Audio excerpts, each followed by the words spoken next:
the covert passive-aggressive narcissist. Now, this is what I consider my mother to be. And probably, honestly, I don't know Rachel personally enough to, label her as anything. And I'm also not a professional. But it's surprising that she would label someone else this. Meanwhile, I think she's got some qualities.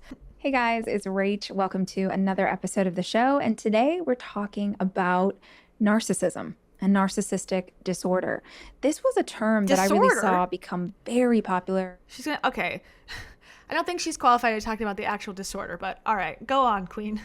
On TikTok, I saw it a lot during COVID and in a lot of different videos. And I think there's just a lot more information about what this is like and what it's like to suffer with it yourself, what it's like to have a partner or a parent or a boss who has narcissistic tendencies. I wanted to take a deeper dive because I knew it was something y'all were interested in. And in my studies and my learning, I discovered this book that I thought was so incredible. And its author, Debbie Mirza, is my guest today. We are talking about passive-aggressive covert narcissism. Maybe a type of disorder you haven't heard about before, but I think you're going to find it really interesting. The one note I will give you before we jump into this episode is we started geeking out so much and talking so fast that there is a point where she's making a list of the signs of a narcissist. And we got so excited about the conversation that I don't think she says more than 2 of them. I'm going to sneak in at that point and just read out the other signs and symptoms so you guys will know what they are. So if you were listening to this and you're like, why did they not finish the list? It was just because we got too excited chatting and we forgot to come back to it. But I got you. Don't worry about it. I really hope that you guys enjoy this conversation as much as I do. I think this is going to be a really popular episode. I think y'all are going to have a lot of follow-up questions for Debbie. And I really encourage you to call the hotline and let us know what you think. We'll do a follow-up. I hope she explains what Debbie's credentials are, because if it's like Debbie who wrote a book about what she thinks covert narcissism is, like I don't care which Debbie random person thinks. And take a deeper dive. But this is our introductory conversation about narcissistic disorder. Hi. And also, what the fuck is this about? Like, I'm all about hearing about narcissistic personality disorder and what happens, but like, therapy working. How does this make sense for Rachel Hollis podcast? All right, whatever. Keeping an open mind. Like, I had known that word, and I think I knew it in terms of people would say like, oh, that person's acting narcissistic, but I never really knew it as a true personality disorder that can be really detrimental to other people. So could you, for those who are listening who are like me and maybe don't truly understand what narcissism is? Okay, not to make this like a sad thing, but her brother had, according to her, schizophrenia, and she's talked about how often like his choices affected her life because of his schizophrenia and him not able to take his medication, and what he ultimately ended up doing bothered her obviously and caused her so much trauma obviously. But she's like, I never thought about mental illness affecting other people before. It's like, okay, maybe you should think about that a little bit more deeply, Rachel. Could you walk us through how that person might behave? Yeah, definitely. And it is misused a lot. And people who have truly been through narcissistic personality disorder abuse. And also, she said her name again, the name, but what's her credentials? The woman who's talking here. Someone throws around the word, she's really narcissistic, he's really narcissistic.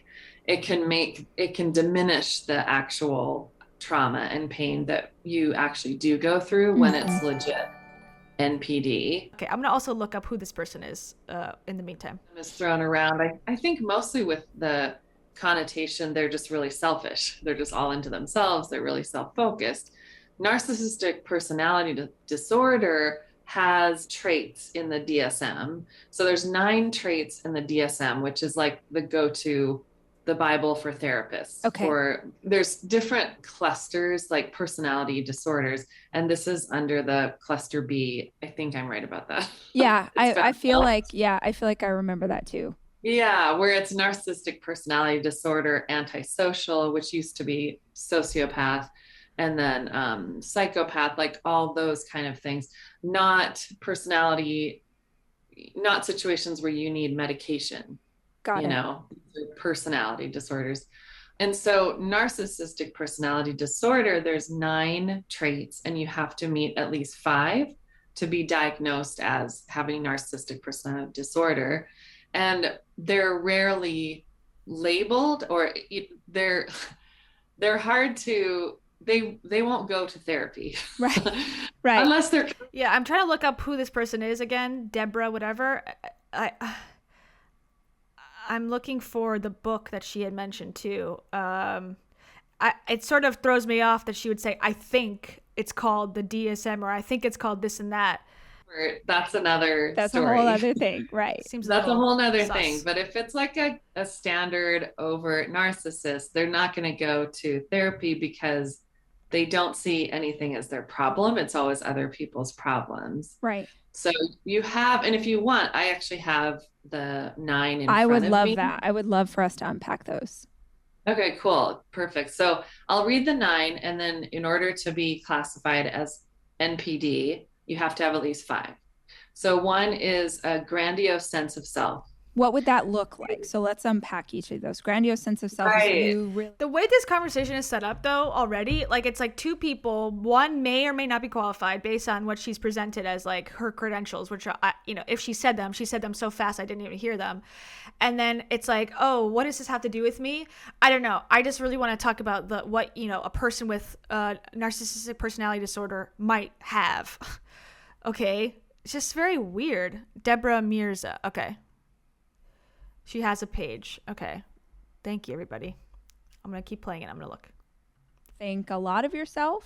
Yeah. So grandiose sense of self, when we think of, and again, and we'll get into like covert, the standard when people think of someone who's narcissistic, they are usually flashy, and out there. And when people are other people are rolling their eyes. So it's like, this guy's ridiculous. Right. Or this girl's ridiculous, and they're clearly all about themselves.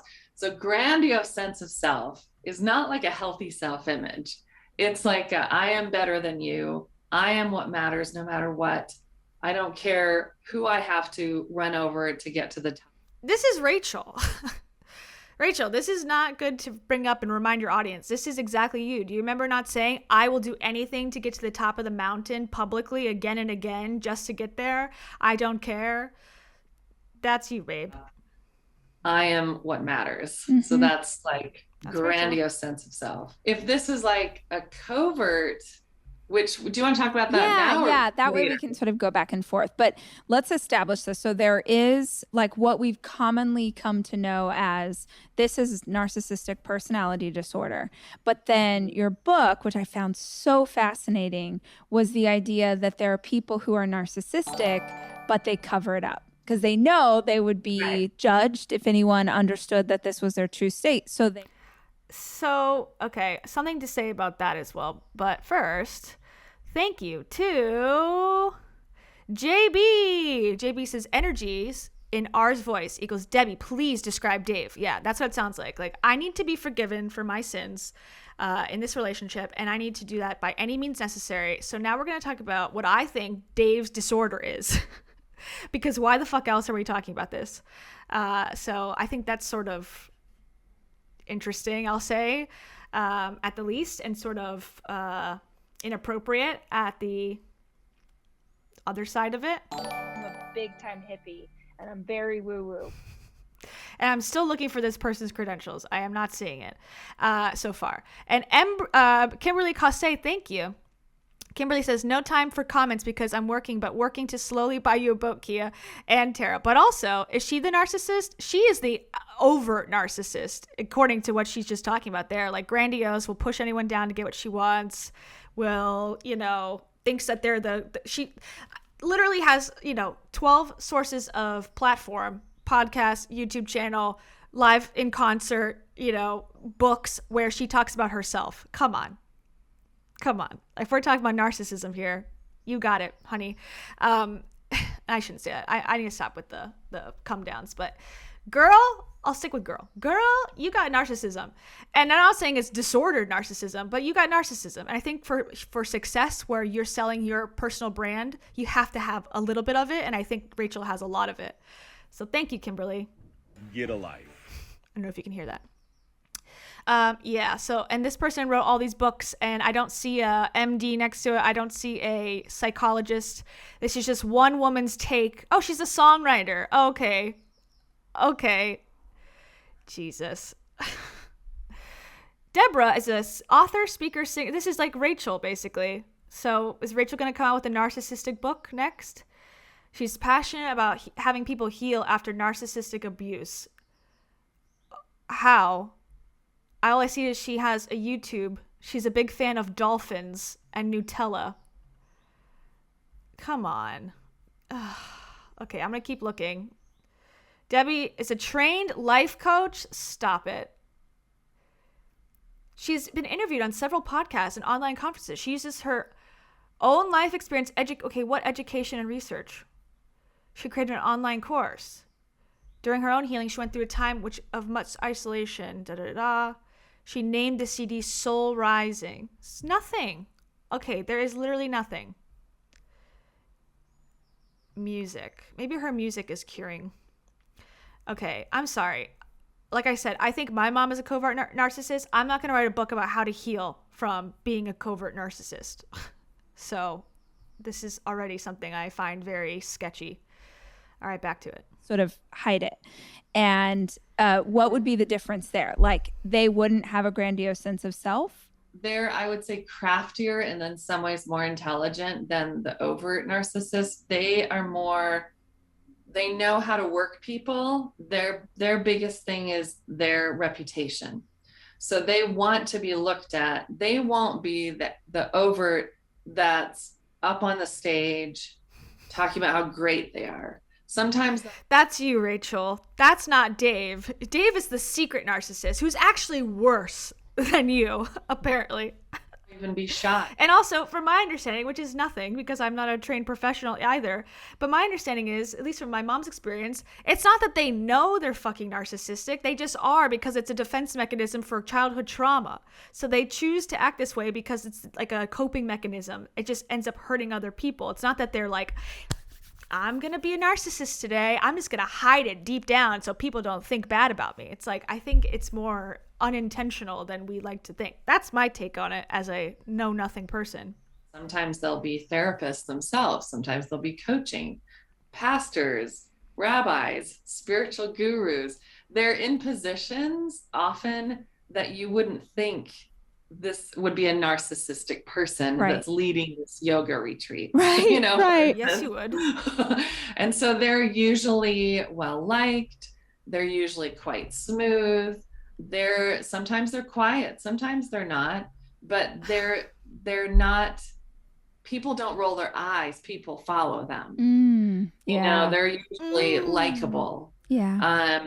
So they have a grandiose sense of self, but it's in a way where you don't notice it. Like, take the yoga leader at a retreat, you know, they won't stand up and talk about how great they are, but they will put themselves ahead of everybody else. They will situate themselves and talk to you in ways that is demeaning, that puts you below them, but often in maybe spiritual terms in this situation. So you don't even.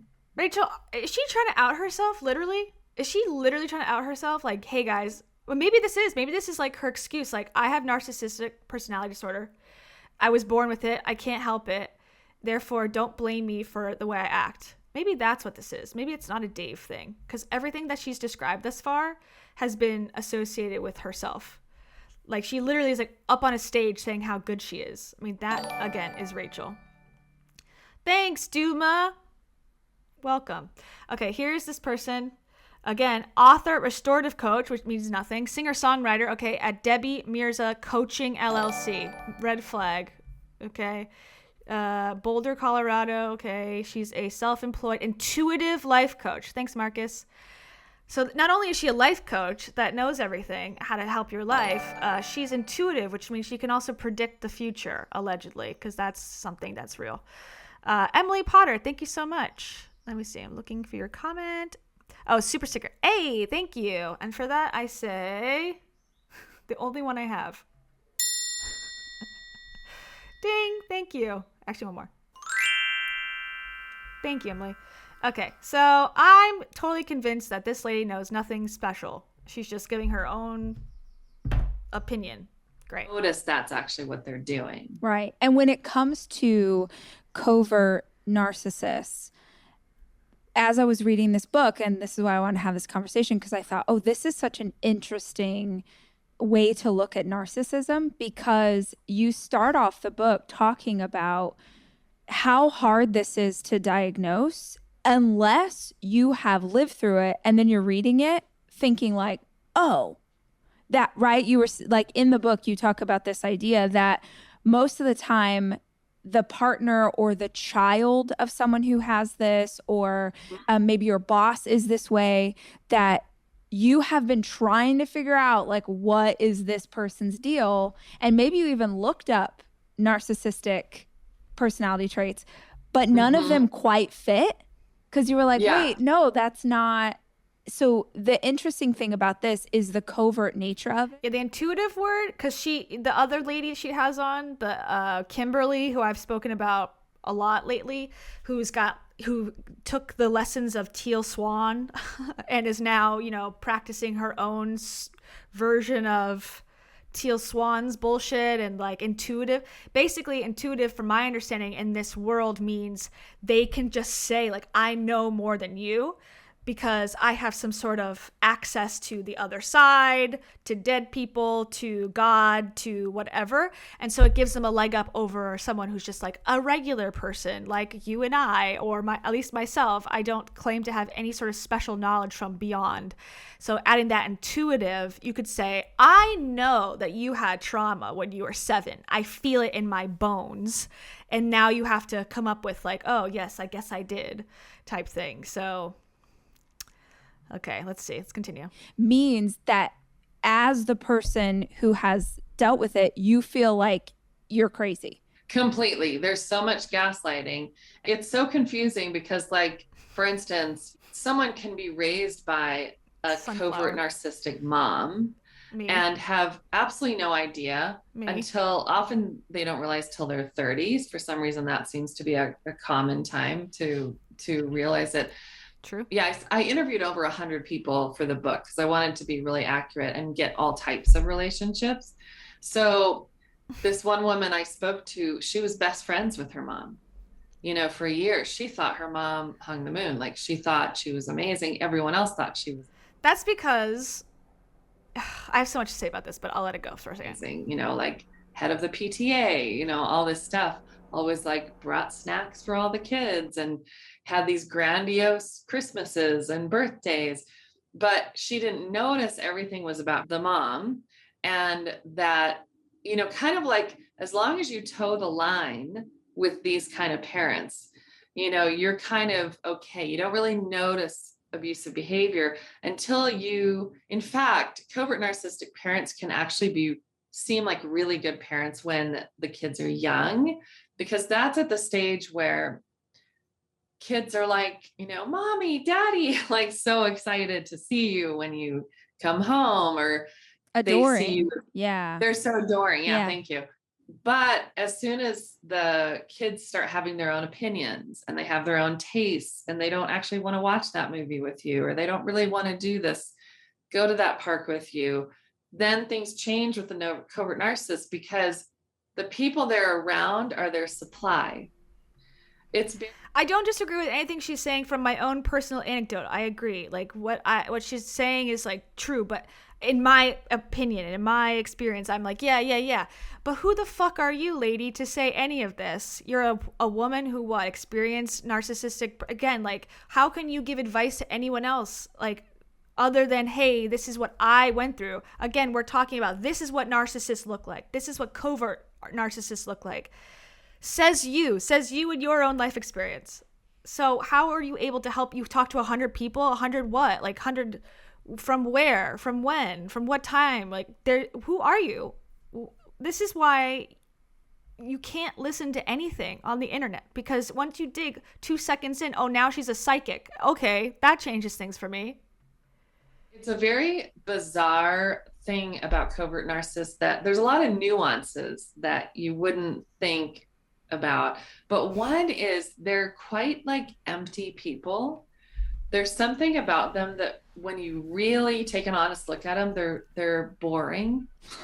Like there's not a lot to them. Yeah. There's not a lot of depth. I remember sitting in a room where I was with a covert narcissist at the time, and it was someone's birthday, and we were all sitting in a circle. And I was looking around. This is when I was like starting to notice things I hadn't before. And I looked around at each person in the circle and I thought, yep, that's Jim. Yep, that's Steve. Yep, that's Mary. Like, you know, you can look at people and get a sense of who they are. They're this whole person, you know who this is.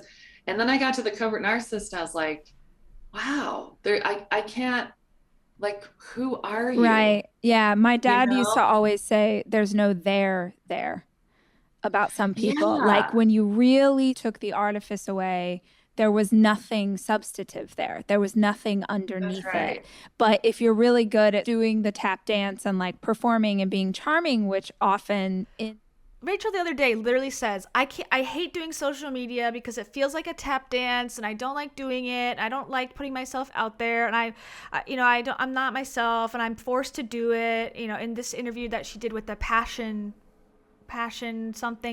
project guy that she did recently, the interview, and she's like, I hate social, I just do it because I'm obligated to when I'm selling a book or something. She's like, I don't like the tap dance. Okay, now she's using the same exact term to describe a narcissist, but then I'm assuming she's not trying to put the dots together that she could be a narcissist. And again, the whole premise of this is stupid because you're bringing on a non-expert about the subject matter, so what her opinion is doesn't fucking matter. Ugh. In this covert narcissist place, they are really good at that, then it's very hard to ever see underneath it. Yeah, exactly. Yeah, well explained. So there's kind of a hollowness, an emptiness, a blankness about them. So Thank you, Kelsey. Because, and I don't know, you know, the deep reasons behind it. To me, it just feels like their soul, their spirit is just so buried, you know? And so to get life, they need to extract it vampire-like from other people. Yeah, it's like an energy vampire. That's exactly it. Yeah, and so other people are their supply. That's why, back to the yoga leader at the retreat, the people who come to the retreat are their supply. So they get all this adoration, and that's like their fuel. So back to being a parent.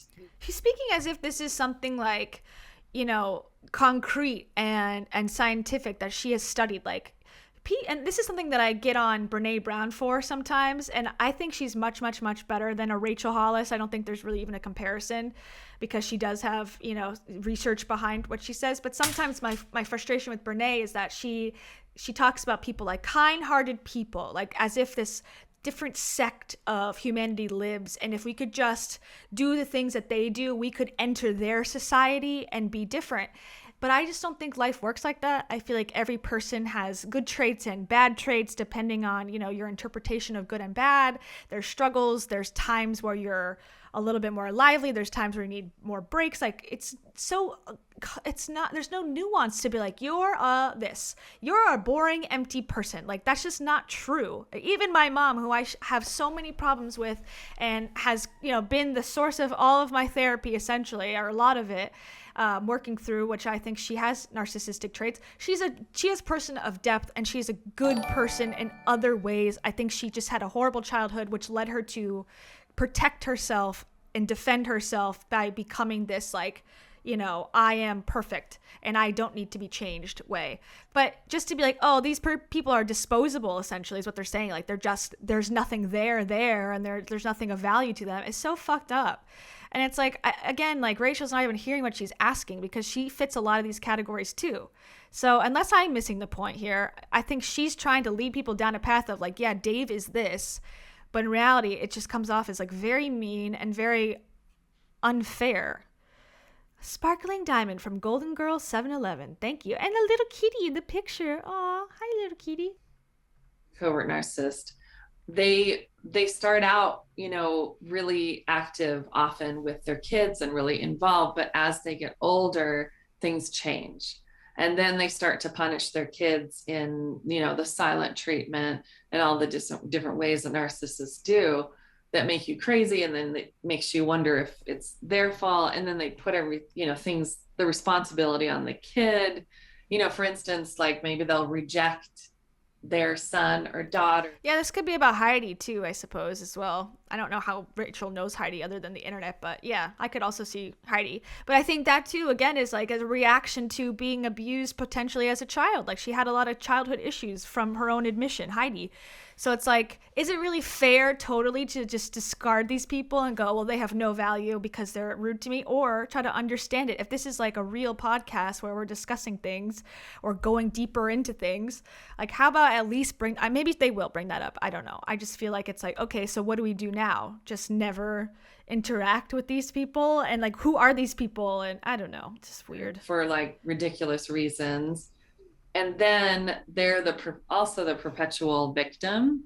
So maybe they won't speak to them for years, but then when they talk to other people, they're like, yeah, I mean, she knows my number, or she knows yeah. my phone number. Yeah. I just wait, just no responsibility, and also really emotionally immature. Is that a trait that is both in narcissists and covert narcissists, this idea of not taking responsibility for their actions or blaming everything on other people?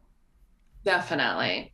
And just to be clear. Okay, Rachel, my team Hollis, also take a look at that also. Hear your words, Rachel. Jesus Christ. I'm sorry. I know I'm like heated because this is a very special topic to me, and it's like, don't disrespect this and make it like this, like, oh, bad person thing. It's just and just release the blame from anything. Oh God, whatever. For people listening, like narcissistic personality disorder, it's the exact same traits for an overt narcissist and the exact same traits for covert narcissists. Got it. It just manifests differently. Got it.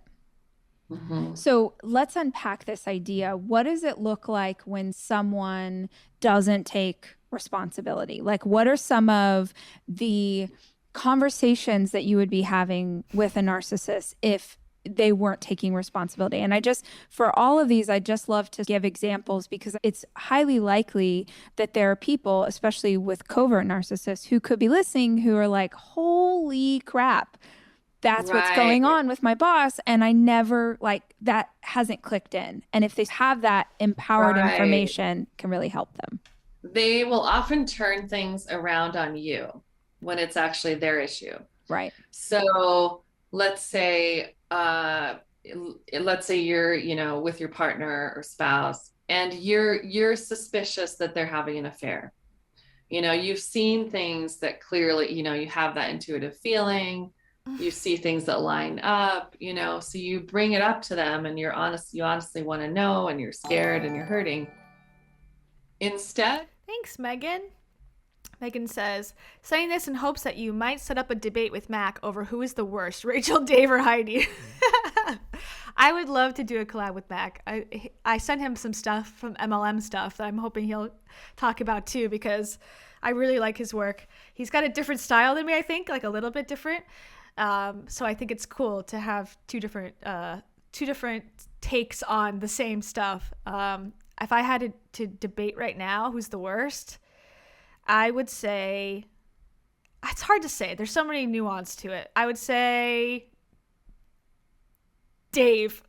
I don't know. I might change that though. Of them wanting to reassure you, which is what love would look like.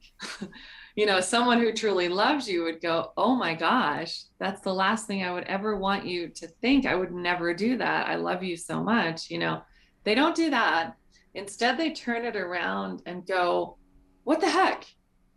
Like either they'll say, you're so sensitive. Oh my gosh, you need to like just man up, woman up, or whatever.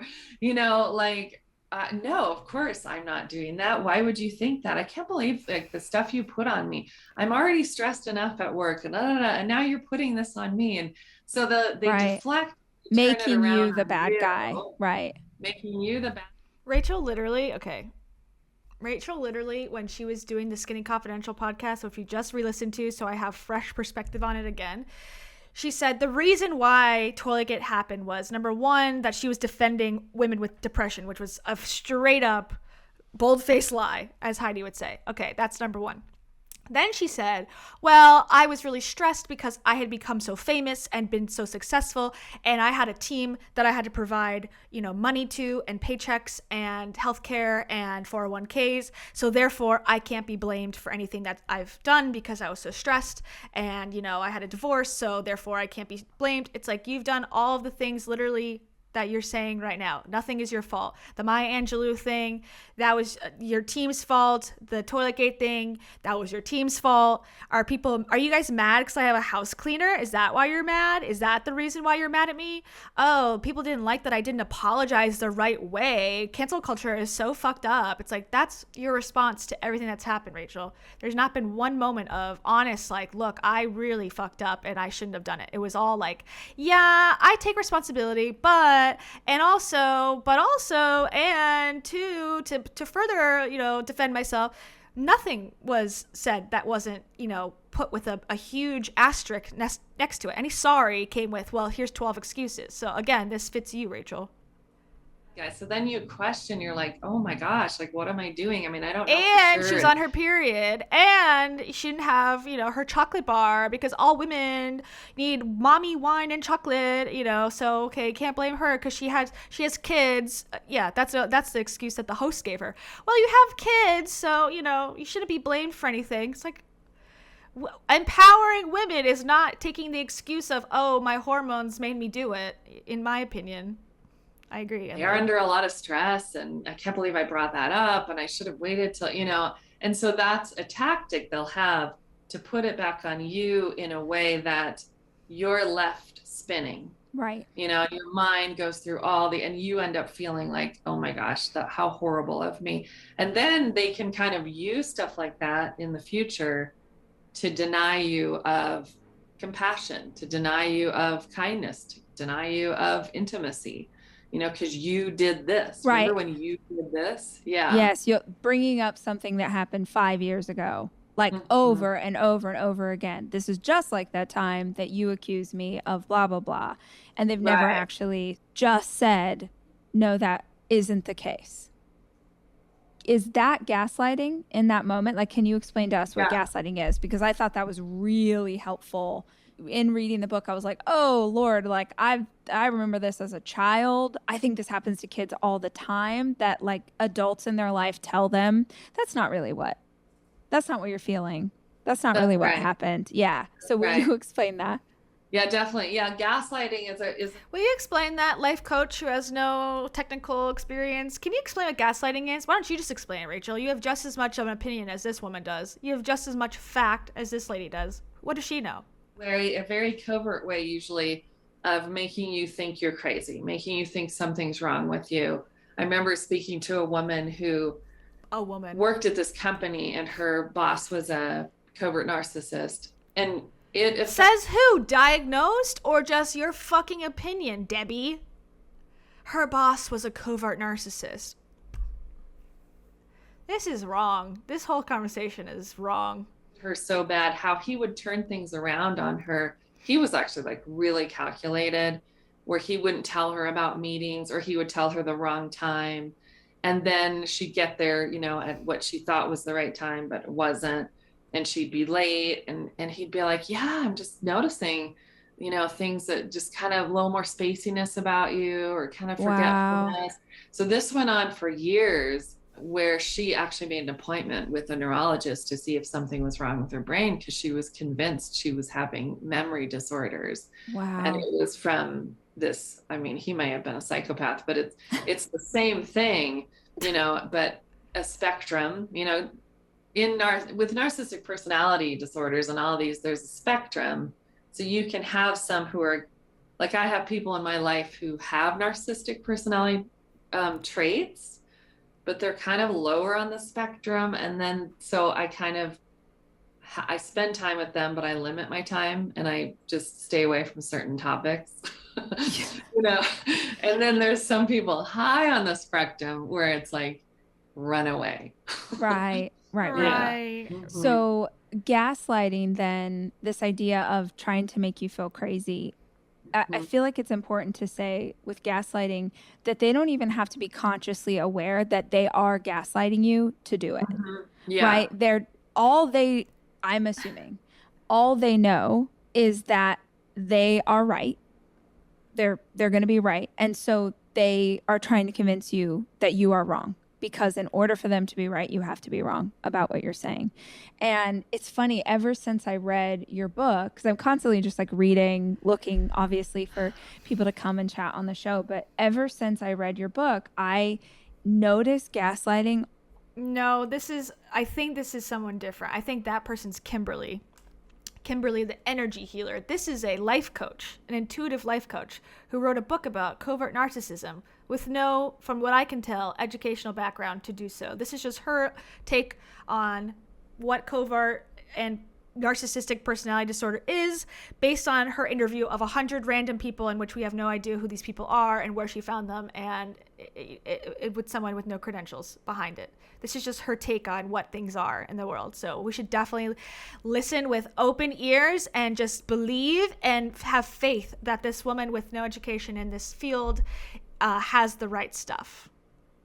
Just all believe. the time. I see it out in the world. I see it especially a lot with. She likes dolphins and Nutella, so we know she's trustworthy. Parents. Like, I'm so grateful. This has nothing to do with narcissism, but I'm so grateful that I got this explanation. I just watched this happen with a little girl. A few weeks ago, I had to go get blood drawn. And there was a little girl who was like 5, and she was getting blood drawn before me, and she was losing her mind because she's 5. She's terrified. Like, I'm 39. I don't want to have my blood taken. This little girl's freaking out, and she's screaming so loud that I could hear her screaming in the room.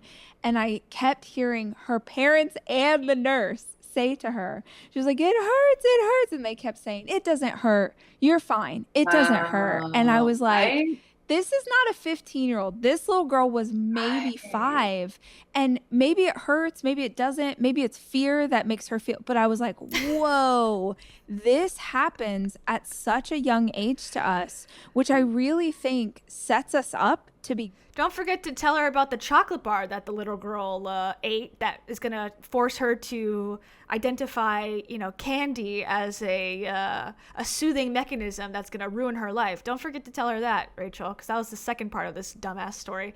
I mean, she told the story to Lisa Bilyeu already, so I'm assuming it's going to be in her next book. That's why she repeats stories 15 times to people, so you're ready for it when it's in the book.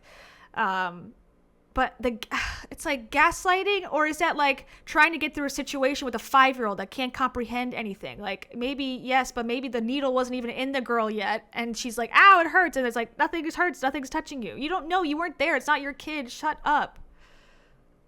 Groomed in the future by someone who knows how to do that. And they just tell you over and over, like, that's not what you're feeling, that's not what you're thinking. So that you don't even know which way's up. Completely. Yeah. And then depending on the paradigm that you grew up with, like, let's say it was a religious situation, you get the messages that your desires are bad, your feelings are bad, or it's spiritual, any kind of thing. It's like, if you're complaining, it's bad. And or also, I mean, I was raised 100% in a church that said that the man always knew better. He was the head of the household. He knew what was best. Or your parents always knew better. I feel like there's so many things, so many structures that exist, especially for women. Not that only men are narcissists, because certainly women are too. But yeah, there's we so know, many Rachel. things that exist for girls who later become women that are structured to make us not trust ourselves or our own intuition or what we believe. And it's very easy for those types of young women to be taken advantage of by this personality type. 100%.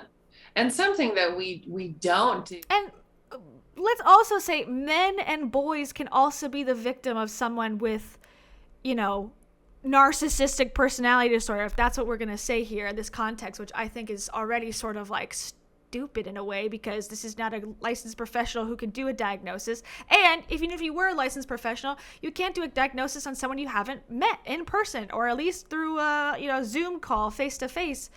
Like, so all these are speculative, and maybe that person is having a bad day or has something else going on. So who's to say, like, whatever, but okay, let's pretend we're in the context of this. It's just, I don't even know what I was trying to say there. This really makes me mad, because people, like, she has 100 million downloads, right? And let's say we believe Rachel.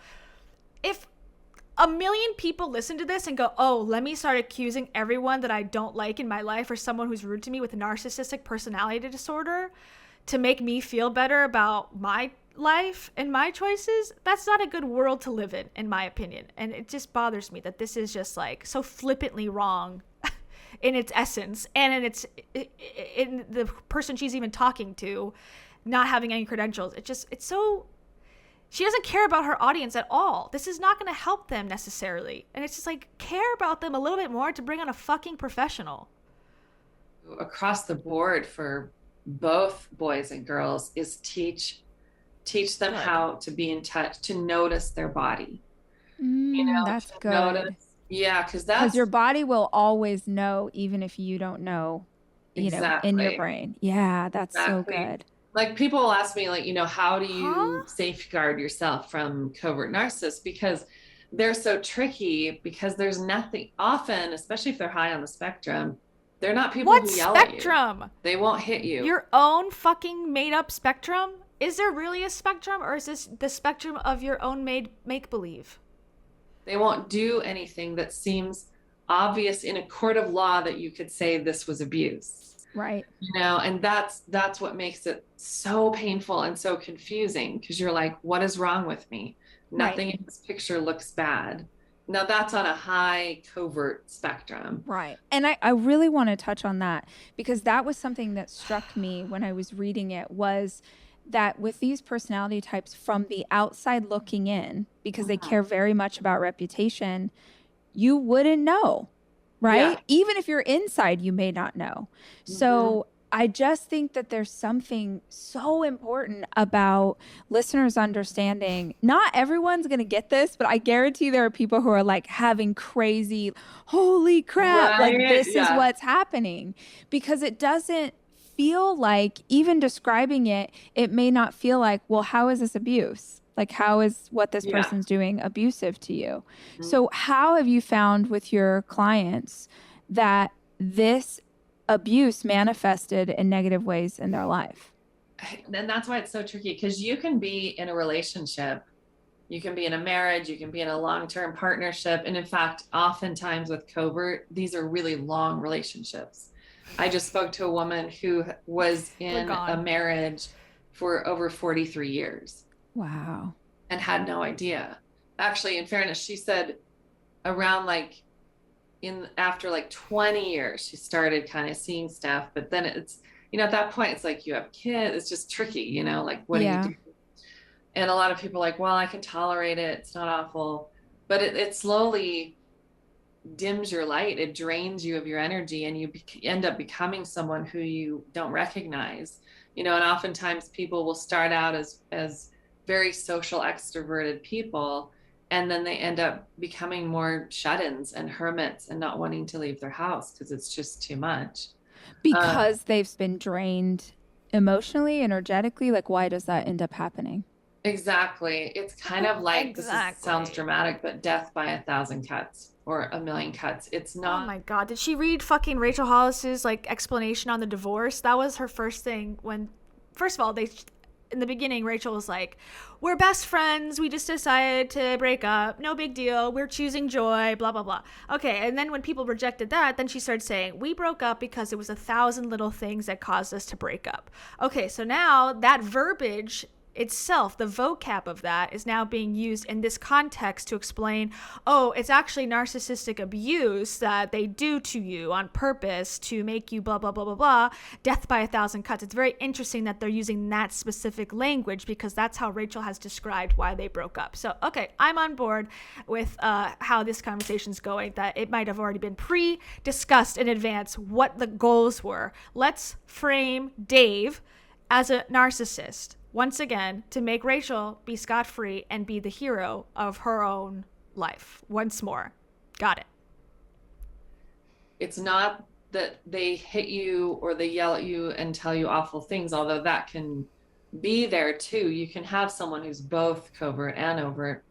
But if they're like highly covert, how can you be both overt and covert? Doesn't the basis of being overt mean that you're not being covert? Like, oh, you can be both. Like, okay, so anyone can be anything. So what's the point of even defining it then? She wouldn't know because she's a fucking singer / life coach, which is nothing.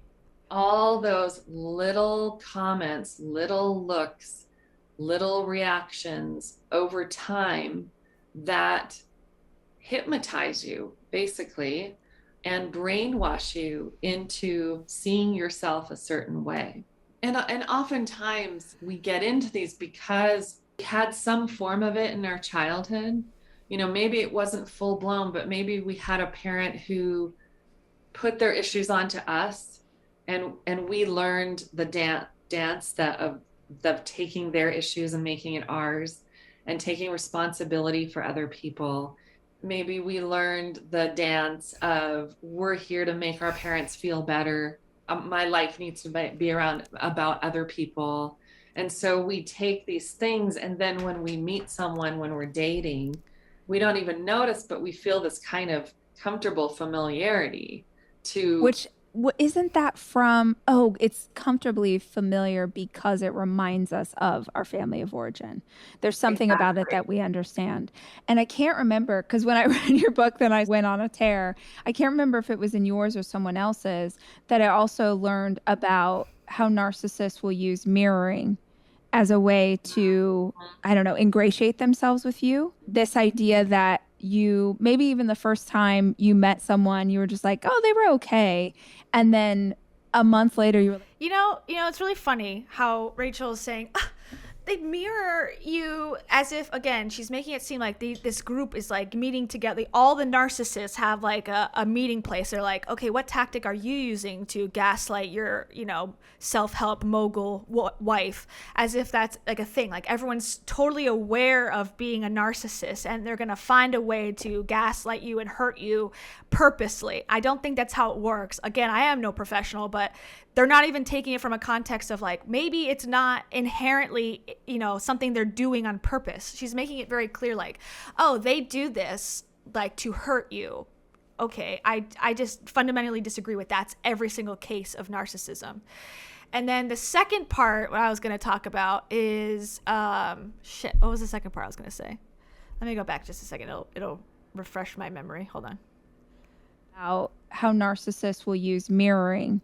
Oh, mirroring. Okay. You know who the fuck teaches mirroring as a concept that is amazing and wonderful and gonna get you ahead in business?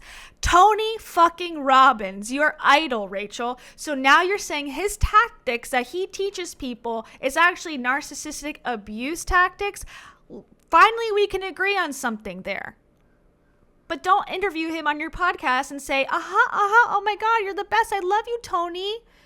If that's, now you're saying that that's an abuse thing. Let's go back and change the past then and start to put some acknowledgement out there that maybe you led people astray by sending them his way. How about that? Because I know for a fucking fact that he teaches mirroring, because I remember hearing the lesson thinking that sounds manipulative to me. Come on. You, I don't know, ingratiate themselves with you. This idea that you, maybe even the first time you met someone, you were just like, oh, they were okay.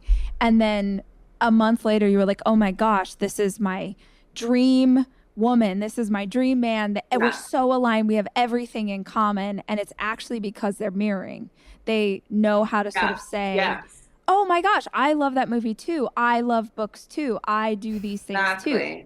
Can you talk us through that? Definitely. And am I the only person who loves books? Am I the only reader? Good point, because there's 3 phases with a narcissist that you go through.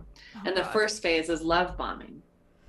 Which is also what cults do, by the way. No, exactly. And Yeah. I meant, Okay, I love you and I'm rooting for you. That's not love bombing. I love you and I'm rooting for you. Person I've never met in my life. That's not love bombing. I'm going to love on you guys. I'm going to hug you guys at tour. Oh, I love I just love meeting all of you and hearing about your dreams. Okay. Tell me step 2. Is it charging them a fee to meet you? I don't know if you remember that part in my book. I saw a documentary, Holy Hell was the name of the documentary, about people who were in a cult for over 20 years. Wow. And I remember I It's was nothing. so struck. What I was struck by is the exit interviews. When these people were being interviewed, they were saying stuff that I was like, oh my gosh, like this is all, every single thing they said is how I felt and what I experienced. But I wasn't in a cult. I was in a relationship with a cult. Right. Right. So it is like it is like coming out of a cult because you've been so brainwashed and gaslit. And you continue to be even after you've left the relationship or left the job or left your parents or, you know, whatever, that it really is like you have to, part of healing is going through this deprogramming, you know, phase, because you've got those tapes in your head. And especially the longer you're with someone like that. And that's why it's so damaging. That's why it's so much more than just selfish people. So phase 1 is love bombing. What's phase 2? Mm-hmm. Okay, so yeah, and what I was going to say is phase 1 is so powerful because the person, and this is more, you know, not like parents, but this is more like when you're dating someone, or even like a friend or a boss or something like that. So it's so important because that's when you in your mind determine who this person is. And at the very beginning, they do a lot of mirroring, like you said. And so they will basically be everything you have been dreaming of. And love bombing looks different ways. Okay, so let's talk about Kez for a second, because I see a lot of people are like, oh yeah, not only does Rachel like, oh, I'm going to watch documentaries about hiking now. Oh, just so happens my boo thing hikes and whatever. Oh, just so happens my boo thing's a tour manager for Shawn Mendes. All of a sudden, I'm going on a tour for the first time. And also, I'm going to learn how to songwrite. And also, I'm going to go to Nashville and, you know, meet up with these songwriters and do like a little thing. Now she's involved. She's interviewing songwriters, you know, from all over. She's interviewing Logic for some reason, for no logical reason. Okay, so she's taking on his traits, right? And she's doing that. But also, isn't she sort of trying to make him into something too, a little bit? Like, what was I going to say? It was like them going both ways. Like she's being influenced by him, by mirroring him. So phase 1, but phase 2 is like, I'm going to start adding him into content. I'm going to make him into the Dave Hollis that I had before. And like now sharing all these, you know, stories about them and him being in vlogs. And it's like, she's just making him into what she wants too. So it's two-sided. And so is Kez the narcissist or is she the narcissist? Because she's the one mirroring him, it seems. But then she could also be like, well, he forced me to do all the things he wants to do because he wants me on his side. So again, it's just like, no matter what, she's innocent. If that makes sense. Of course. Well, that's the whole point. She's innocent no matter what. Some people will be like, well, you know, he or she didn't shower me with, you know, presents and dates and flowers and that stuff. But I said to that woman, I said, because that covert narcissist could tell that would turn you off. So he became the person that he knew, very, very perceptive. That's why I say, like, kind of the intelligent side of narcissism. They can easily pick up what you want, and they can often seem very scripted. Like the way, if you really like look back and observe people and you aren't enmeshed emotionally into it. So in the love bombing phase, they are this perfect person for you. And so whatever happens after that stage, you see them through those eyes. Right. When they promise to show up for an appointment, you know, with you, and they don't show up and they have an excuse, you excuse them because you still see them as that person at the beginning. And you're like, oh, okay. And their excuses always make sense. So you're like, okay, well, that makes sense. And then it happens again. You know, you're supposed to meet for dinner. They don't show up, or they show up a half hour late, you know, and it's disrespectful to you. but you don't see it that way because you so want that person Right. that you originally experienced. And That you said, I think you said in the book, sorry, I got really excited, Mhm. that if you are a people pleaser, that you are everything I'm thinking of for this doesn't sound very nice, but like you're prime for narcissistic abuse because everything about your people pleasing tendencies, that was something that was given to you in childhood. Now you've navigated it into your adult life. And I'm trying to think of a nice way to say that your bait, they can see, they Yeah. can pick up really easily who they Mhm. can manipulate and who wouldn't take it. Exactly. And that's, yeah, there's a chapter in my book called Again, it, like first of all, Debbie is like, oh, he could have been a psychopath, just throwing around these, diagnoses as if these are real things that a person off the street could just say, like, oh, this is it's like the Shane Dawson effect. Oh, this person's a sociopath. This person's a psychopath. Let's just call everyone what they are because they pissed me off or did something that was, not the norm or whatever. But it sounds like, again, like she's really making it seem like these people are predators and are searching for weak people pleasers to marry and pretend they love you, and then as soon as they get you to sign the marriage certificate, then all of a sudden they're gonna never show up to their time slot appointments with you. They're gonna just start gaslighting you immediately and make you mentally insane just because that's what they get off on. It's like, that's what this is making me feel like they think it is, as instead of a complex issue, a response in some way, if you can even label it as what it is. Like they did say in the beginning, getting diagnosed with narcissistic personality disorder is very difficult. Yes, it is very difficult because it's not something that you can go, oh, well, do you have these two traits? Oh, you care about your appearance and sometimes you're in a bad mood. Oh, you must be a narcissist. Okay. So there's so many caveats to all of this, but the way that they're making it seem and the way that Rachel is leading this conversation is like, men that do, basically, like she said, it's always men, they do this, okay, in this conversation at least, because I think she's trying to insinuate that it's Dave, in my opinion. Like, men will go and find that person that will just be so innocent and then they'll attack you because they know that you're weak. It's like, is that what it is? Or are you attracted to someone who's got narcissistic traits? Because that's also part of it. And how about you also address that side? And maybe she does. But sometimes, and myself included, like, I believe my mom has narcissistic traits. I'm also attracted to people who have narcissistic traits for certain reasons. So how much of that is my responsibility to go and look for people who are treating me well as opposed to treating me in a way that I'm used to?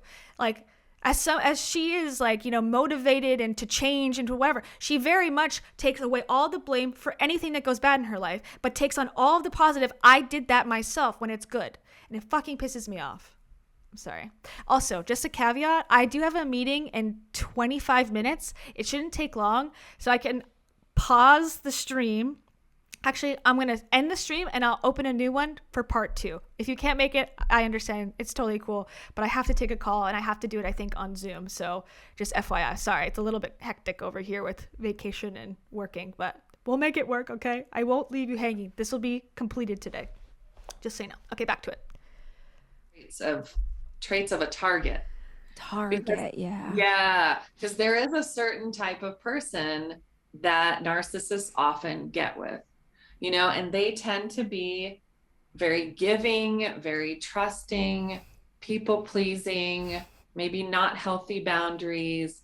So beautiful, skinny, loves Nirvana, just something like that, Yeah, someone who is trusting wouldn't expect someone would blatantly lie to them, and someone who's caring. And then also because a narcissist needs someone, not needs, but wants someone who will make them the center of their world, and they will sacrifice whatever for them. So actually, often in the love bombing phase, sometimes they'll test you.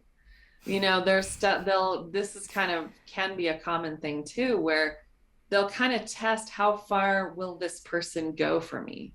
How much will they sacrifice for me? Then they know they've got you for years. And especially if you're someone who has been raised to serve and to help and to nurture. And then often the covert type will use their emotions to manipulate you. Like there was a girl who I spoke to whose brother had died and they were really close. So the first anniversary of his death was coming up. So that's a really big deal for her. And could this get any closer to Rachel's story? Like, could it be any more obvious? suddenly her boyfriend became depressed for no reason on that day. So now she's a caring person. She knows she's grieving for her brother, but there's this guy that she loves and cares about who is depressed for no reason. So she makes her day about him and taking care of him, because when you're a naturally caring person, that's what you do for people you love. Right. These aren't bad traits. These are beautiful traits. Wait, what? But it's just sad. Like I think there's a sweet naivety about these people, that's including myself, that come from a genuine place of love and wanting connection. And what you learn is a covert narcissist is actually not interested in connection and harmony. They're interested in being in control and having you as a supply. And if you stop giving to them as their supply, that's when the third, and I'll go back to what the second is, the third stage happens, which is the discard. Hey guys, it's Rach breaking into this conversation real quick because I could already tell just a few minutes in with Debbie that this was going to be a really popular podcast episode. And I figured that you guys might have other questions. You might want to take a deeper dive, or maybe there's specific topics that we haven't covered. And Debbie? I want to take a deeper dive into Debbie's singing career, actually. That's the only thing I really care about diving into with Debbie. I miss a point there, and I don't necessarily want to go back, but like she was talking about someone who lost their brother. Okay, relatable, obviously, to Rachel. Now who is depressed for no reason? The woman? Because why would she not be depressed? I don't get it. And then also, what does that have to do with a narcissist? I did not understand that whole interaction whatsoever, except to establish that Rachel also lost her brother. That's the only thing I heard about that. I don't get that. And I think the reason she's like, this is going to be popular is because she's obviously winking that she's going to be talking about Dave here. And that's why we all listen to anything. That's why that relationship, when to leave a relationship podcast did so well, because everyone wants the tea. So, okay, I guess that's why she's doing this on purpose. Obviously, we already knew that. It's clickbait, but I don't think it's accomplishing what she thinks it's accomplishing. I'm confused. The boyfriend was not depressed or was depressed? Oh. Wouldn't she... I mean, if my partner lost their like a brother, I would be probably sad for them too. I don't know, depressed is probably the wrong word, but like, I don't get it. Someone had empathy? Oh, how dare they? I don't get it. I'm confused. Whatever. Okay, moving on. Has a wealth of information, whether it's dealing with narcissism, covert narcissism, how to co-parent. I feel like that's a natural thing. I would be sad too. I don't know. Maybe I'm wrong. Who knows?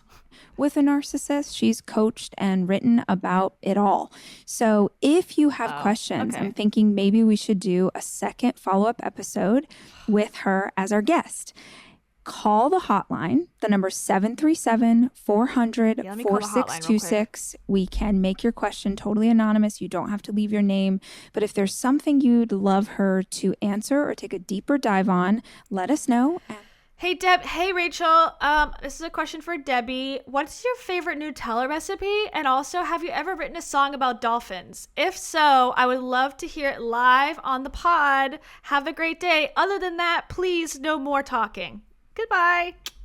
That's my request. We'll turn it into another episode. That's 737-400-4626. I want to touch on this really quickly because I also found this fascinating in the book. The idea that a covert narcissist will find a way to sabotage every big thing that's not about them. So if it's your birthday, if it's a vacation. Okay, here's another thought about this. Now that we're talking about Kez again. Kez finished the Everest climb. Rachel did not finish the Everest climb. Is she now on a rampage to destroy Kez? because he didn't stop for her, even though Rachel did the Everest climb with Dave, she threatened to leave him behind if he didn't get his ass walking up the mountain, and Dave did get his ass going and walk up the mountain. So he finished and Rachel finished back in 2019. This time around, just last week, before the hurricane happened, her and Kez did the same exact climb. She only got halfway up. Now, apparently she talked about that in the Alabama Rach Talk Live, and the person who went said that she did admit that she has competition issues with Kez or with people in general, which, okay, that's a good admission. I wasn't there to hear what she said, so I can't speak to what, if that's even true. But yeah, I wonder if that was a turning point. Like, Kez left her, and then he even posted about it, which I think was maybe on her end, like, to make up for it perhaps, because he hasn't posted her at all except for tour dates for Rach Talk. And maybe she's like, well, the least you can do is post me on Instagram. Because again, maybe she's pissed now. Maybe she's like, fuck you. Now I'm going to figure out how to make you look bad. Maybe this is even about Dave. Maybe this is about Kez. But the thing is, because they're not specific and it's all vague and it's all supposed to be like, again, wink, wink, here's like where I'm coming from, you're left to speculate about who the fuck she's talking about at any given time. And if it's have trained for your first marathon, it's something that you're trying to do, but it's not about them, that they will sabotage it. Can you touch on that? Definitely. And that's one of those nuances you don't notice, and you wouldn't think to link that to narcissism. But like, for instance, I was with someone for a while, and I looked back, and every birthday I end up crying, and I didn't know why. There wasn't something obvious, but it was kind of like there were little things, like they would, they gave me a gift and I was grateful. And gift giving is weird from them too, because it's like so out of touch. The gift giving thing shows up. Is it because they don't want someone else to be celebrated? Why does that happen? Yeah, it's basically comes down to, this is not about me. Yeah. And this needs to be about me. So I will turn it around, and I will make you feel bad for not saying thank you enough, or not having an expression on your face that was big enough for what they deserve, for all they did to go find this lotion from the Dead Sea that you never asked for and don't but they're just like so amazed with themselves and needs you to know like how they went to the ends of the earth to get you that special lotion in a kiosk at the mall, Right. Well, and I think it's important to say too, you're in your own experience, you're talking about remembering birthdays where you ended up crying, but I also love the example you gave of someone who their partner got sick, I'm using air quotes, but it's like doing things that again, it's covert, that you wouldn't understand that they had control of in that moment. And so you're like, oh, they're sick and I need to take care of them, even to the detriment of my own self or this family vacation or this big work thing I'm doing. Yeah. That feels really important to touch on too. Definitely. Wait, what? Sick? Who is sick? The boyfriend or her? Hold on. I got to go back on this one. I'm sorry. I'm missing the context because it's so buried under like layers of I don't know what. I don't know who she's talking about. There's so many possibilities. I'm confused. Okay. Stand that they had, but I also love the example you gave of someone who their partner got sick, I'm using air quotes, but it's like doing things that again, it's covert, that you wouldn't understand that they had control of in that moment. And so you're like, oh, they're sick and I need to take care of them, even to the detriment of my own self or this family vacation or this big work thing I'm doing. Yeah. That feels really important to touch on too. So someone pretends to be sick. Isn't that Rachel? Wouldn't that be the one? Like she's at the Paul McCartney concert and she thinks she's having a panic attack, and so she has Kez leave, even though she says that he was fine with it, he wanted to leave. Is that what we're talking about here? Or are we talking about when they went to Hawaii and Rachel was sick actually, but then she wouldn't say sick, right? because Rachel was sick when her and Dave went to Hawaii together, and he was reading the first transcript of Girl Wash Your Face, and he was really upset about it for obvious reasons, I think, because it made him look like a total asshole. And then he drank a lot of vodka, he said, and got, drunk and wasn't a good father at that time or a good partner. But she was sick. So I'm so confused. So I don't know. I'm trying to like put it onto something, like who is sick? The boyfriend, the husband, her, like which one?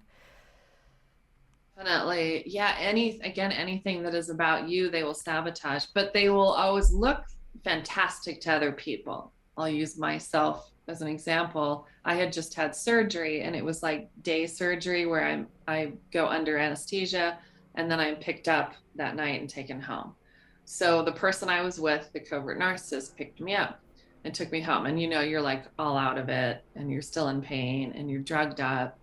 And I remember laying in bed, and then he said, I really need to talk to you about something that's affecting me. I was like, oh, okay. And I can laugh now. Like, he was just like telling me that, he went out of his way to pick me up and bring me home. And I just didn't seem that grateful. Oh my God. Literally like drugged up. I couldn't, watching TV, all I could watch was the Andy Griffith show because everything else was too fast.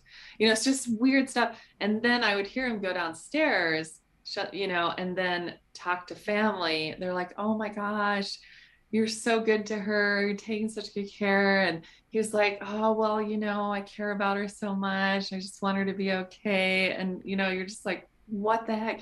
But yeah, when you're sick, when you've had surgery, when you have, anything like that, they will make you feel bad for it.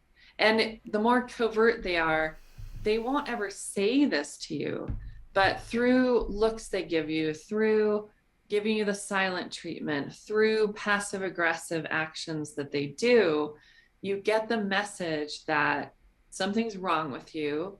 You're too needy. I actually remember, it's weird because this one relationship I was in, my sister reminded me the other day that when we were first together, she was confused and concerned, but wasn't sure she should be concerned because everything else looked so good. He was basically telling her that he was training me to be tougher when I'm sick. Yeah. Whoa. And to learn to take care of myself and not rely on other people. And that I had been pampered too much as a child. And so he was here to help me with that. So okay. Not saying that that's right at all, but could that also just be a belief that somebody has?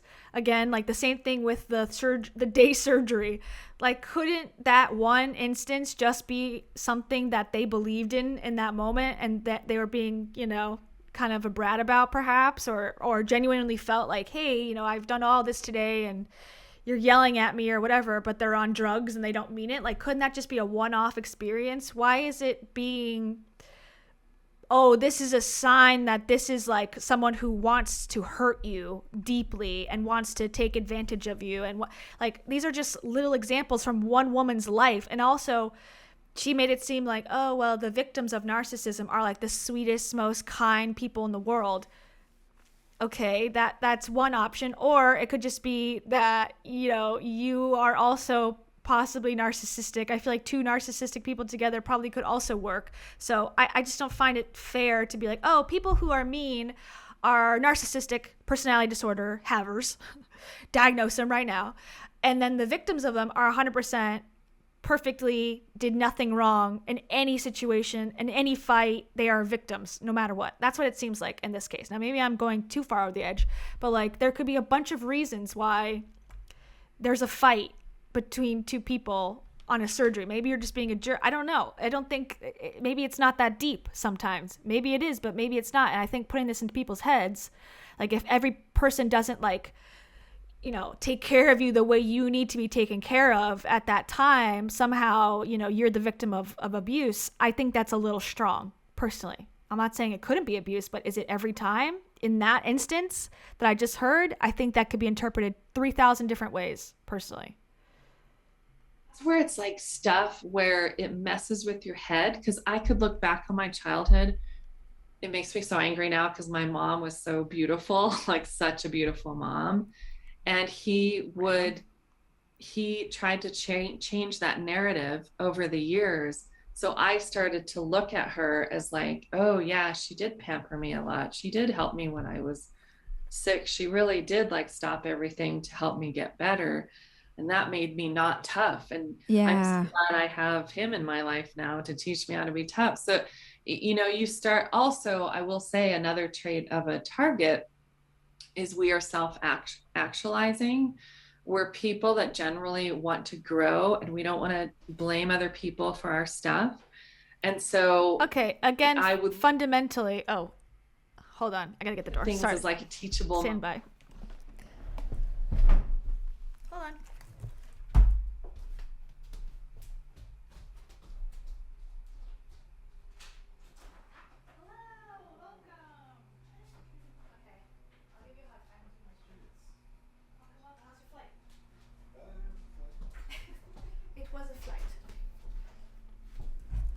Okay, I'm back. All right, let's continue. I forget what I was saying, but okay, the same way that they're describing narcissists as like this type of person who does these XYZ things, now they're describing targets as this very specific thing. I don't think that's fair either, because it's like a target doesn't necessarily mean like she's saying like, oh, we just want to self-actualize and we just want to like do better for our life. Yeah, what that would be insane. I am in her neighborhood, or her old neighborhood.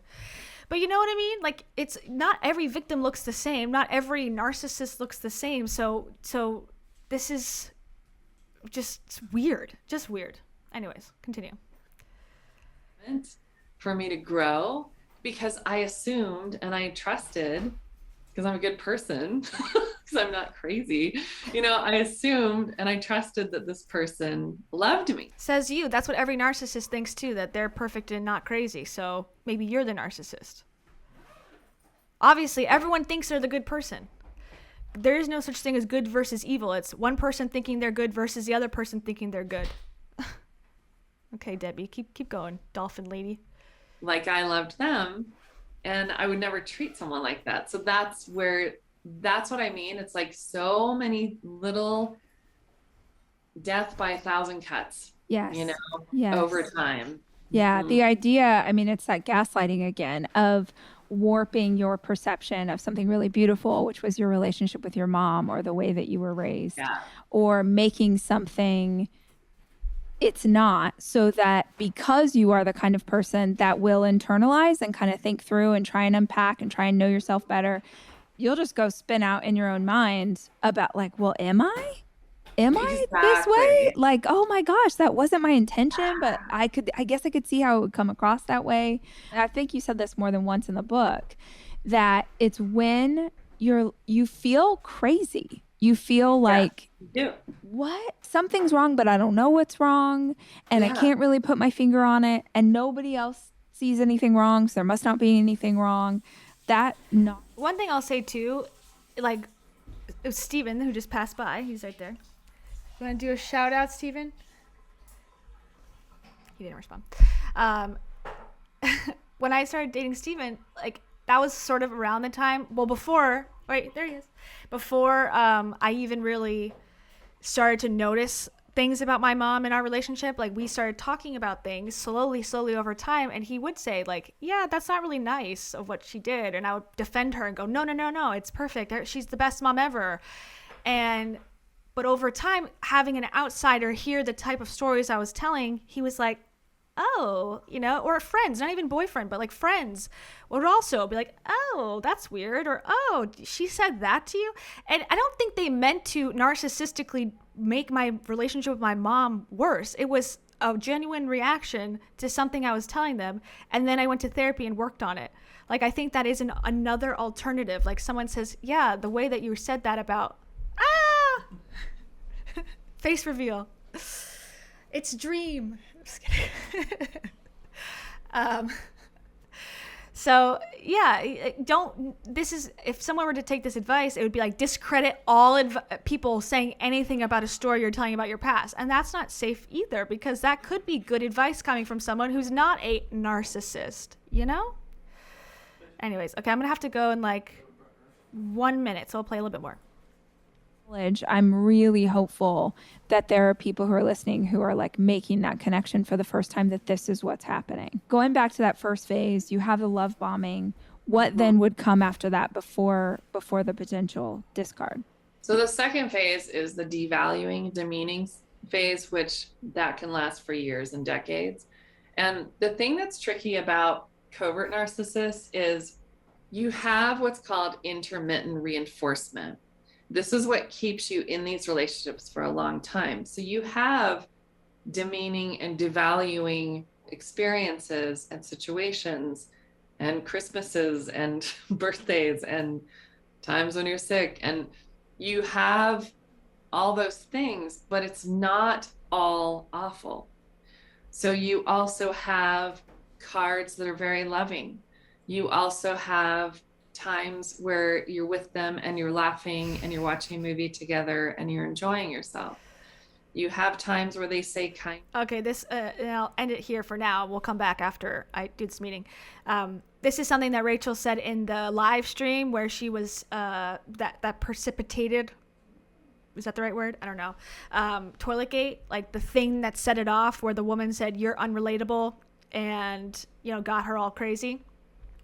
And it's made Toiletgate happen. So the actual live stream, the one we just watched last week, she said, because someone said, why did you and Dave present yourself as a happy couple? And Rachel said, well, because we were a happy couple. We are best friends. Of course, we're not going to show you all of the broken pieces and all that. Like, duh, you're not stupid, are you? Come on, you're smarter than that. Like, we're not going to, show up to the Christmas party and tell people we're mad at each other, even though their whole business and brand was about how authentic they both were together and how much they were telling everyone everything about everything, which is bullshit. Obviously, she said it verbatim in that live stream. So this, again, I think she said, hey Debbie, songwriter who loves dolphins, I want to paint Dave in this light and I want to paint me in this light. Let's get together and record a podcast, and then we can do that. Can you help me? Yeah. And I think that's what this is, because it's so closely related. Like, that's, Dave was a good guy, and so therefore she can retain the image of, oh, I presented a positive, truthful account of our relationship, but then in reality, behind the scenes, he was narcissistically making my life miserable. That's why I had the divorce. Therefore, I'm off scot-free, and I'm clear of having any blame. And that's, I think, what this part is. Fed this drip of what seems like love and kindness mixed with devaluing her, and you're in all those things on times phase, which like making that what something's wrong, but I don't know what's wrong, and I can't really put my finger on it, and nobody else sees anything wrong, so there must not be anything wrong. That knowledge, I'm really hopeful that there are people who are listening who are like making that connection for the first time, that this is what's happening. Going back to that first phase, you have the love bombing. What then would come after that before the potential discard? So the second phase is the devaluing, demeaning phase, which that can last for years and decades. And the thing that's tricky about covert narcissists is you have what's called intermittent reinforcement. This is what keeps you in these relationships for a long time. So you have demeaning and devaluing experiences and situations and Christmases and birthdays and times when you're sick. And you have all those things, but it's not all awful. So you also have cards that are very loving. You also have times where you're with them and you're laughing and you're watching a movie together and you're enjoying yourself. This is to explain. This part here was, again, just to recap, was to explain why Rachel said we were best friends and we presented our relationship, Dave and her, as being so amazing and so good and so exceptional in her mind, because She didn't even know that she was being abused by a narcissist, is the lines that I'm reading between. Now, she's not saying that overtly. God, that's so funny. This is a covert passive aggressive podcast where passive aggressively, covertly, she's going to accuse multiple people in her life of being a narcissist, I believe. So funny, so ironic. Times where they say kind things to you. You're kind of fed this drip of what seems like love and kindness mixed with devaluing and demeaning behavior. So that's what also contributes to how confusing it is, because these aren't relationships. I mean, and on a lot of these relationships are like, if it's a dating relationship or a marriage relationship, couples that look like the dream couple. And you may even think that too for a while. You may, especially the love bombing, like affects that so much. Like, oh my gosh, I'm so lucky. And then anything you want to complain about later, you feel like you're not allowed to because you're so lucky. You have phase 1, you have phase 2, which could last for years. Does phase 3, the discard, always happen? Like, is that inevitable, or are there times where that's not the case? Like, what is the wrap up of this relationship? I'll just say before she goes on to this part, like the part where she says is specifically like, the couple could even appear as the perfect couple because that's how the narcissist works. Like, all narcissists force their partner who has a company to have a marriage conference to prove how great their relationship is. And if you remember too, and again, I'll give Dave some credit here. Dave was forced by Rachel. That is a known fact according to, their own stories. Dave was forced into personal development. That's why his first book was The Skeptic's Guide, because he felt that, Rachel really wanted him to be all about Tony Robbins and he wasn't, which I think is a good green flag, for him. And Rachel said, if you don't do this with me, I'm going to be here and you're going to be down here and, I'm going to not want to be with you anymore. So he got on board and decided to go and basically do what she was asking him to do.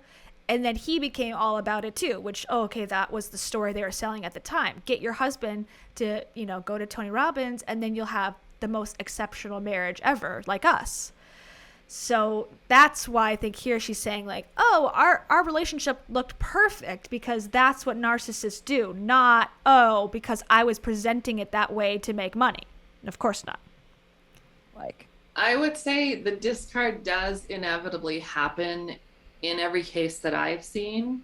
I think that could be different if someone was low on the spectrum. That might be a different case. How often in these situations is there financial disparity between the narcissist and their partner? Like, I'm wondering how often that plays into it of like, they are dependent on this person for finances to help take care of their kids. Like, they don't have the option to leave, even if they know something's wrong. Totally. And divorces are brutal with a covert narcissist. They are brutal. The narcissist wants all. They're usually brutal with everybody. And that's another literal word, brutal, as how Rachel has described her relation or her divorce with Dave multiple times. The actual word brutal. Now, okay, that makes sense because that's a typical word you might use to describe something bad. But again, like so many key words, like even 1,000 little cuts, brutal. It sounds like this woman listened to Rachel Hollis's podcast, picked up things, and then got asked to interview, and now she's trying to or they both decided to, weave the story together to forgive Rachel of any possibility of being responsible for anything. Power. They want the money. They want the reputation. They want you to look awful, and they want to look like the perpetual victim. And they will fight like hell to keep every penny and to try and keep you as poor as possible. Right. Yeah. And it really, it's, oh my gosh. And that's like, when you talk about the discard phase, that's always, even though there's different factors, the brutality of it is always the same. Right. For people leaving. And when I say discard, it doesn't mean they have to discard you. Sometimes they do. But some Of course not. Of course not. Now that has to be put in there because exactly what who said that? I'm trying to go back. Oh yeah, Leah. Oh, it's right there on this. Duh. Leah says that Rachel was the one who discarded Dave. Yeah, Rachel's the one who said, "I want a divorce. I don't want to try." And apparently he had said, like, "I want to try to work on this. Let's go to couples counseling, whatever." And she said, "No, I'm done with you." Isn't that a discard? But of course, this lady, who's again, where she comes from, we don't know, is saying, but it doesn't always have to be that the person that's discarded is the the narcissist doesn't always do the discarding. Sometimes, like, in what scenario? So then it doesn't even make sense. So you discard the narcissist, and then the narcissist wants their 50%. Like, I think that's every divorce. That has nothing to do with, like, a narcissist versus a non. They're really trying to tweak this for their mental gymnastics, to make it work. And often they will kind of create a situation where you're kind of forced to discard them because they don't want to look like the bad person. That's one of the ways they do it. But yeah, money, like, says who? Financial abuse is a big thing with them. Okay, guys. Okay, she's going to do it in a side. So now, are we saying that Dave, who literally funded Rachel's entire beginning, her entire career, gave her the comfort to be able to take a risk and have an events company, take a risk and have a blog. Now I don't have the books with me because I don't travel with all of Rachel Hollis's books, unfortunately. But there's a quote in the book. It's like, Dave his financial security allowed me to take risks in business. Now that's obvious, but she has said it herself. It's not just me putting those words into her mouth. So that's all. Once she's hit the big time, she forgets about that. Now he's trying to put her in a financial abuse her. That seems a little unfair. And at the same time, she's the one who tanked her own business. So I don't think Dave had a role in it, but she also did Toiletgate. they weren't even married at the time. So whose fault is that? And if he wants his 50% or however, I don't know how much he took from her or whatever, but I think that's fair. They're splitting custody 50%. You have an estate. 50% seems like a choosing joy type of way to handle the divorce. I don't know what their agreement is, but I don't know what this financial abuse accusation is sort of insinuating. Rachel, sneaking back in here with all of the traits, so you have all the information. This is from the Mayo Clinic. These are the symptoms of narcissistic personality disorder. 1, narcissists have an exaggerated sense of self-importance. That's you, Rachel. 2, they have a sense of entitlement and require constant, excessive admiration. That's you, Rachel. 3, they expect to be recognized as superior even without achievements that warrant it. That's you, Rachel. 4, they exaggerate their achievements and talents. That's you, 5, Rachel. they become preoccupied with fantasies about success, power, brilliance, beauty, or finding the perfect mate. That's 6, you, Rachel. they believe they are superior and can only associate with equally superior people. That's you, Rachel. Next, they monopolize conversations and belittle or look down on people they perceive as inferior. That's you, Rachel. They expect special favors and unquestioning compliance with their expectations. That's they you, take Rachel. advantage of others to get what they want. They have an inability or an unwillingness to recognize the needs and the feelings of others. That's you, Rachel. They can be envious of others, and they believe that many others are envious of them. That's you, they Rachel. behave in an arrogant or haughty manner, coming across as conceited, boastful, and pretentious. That's you, Rachel. Lastly, they insist on having the best of everything. Now, the reason...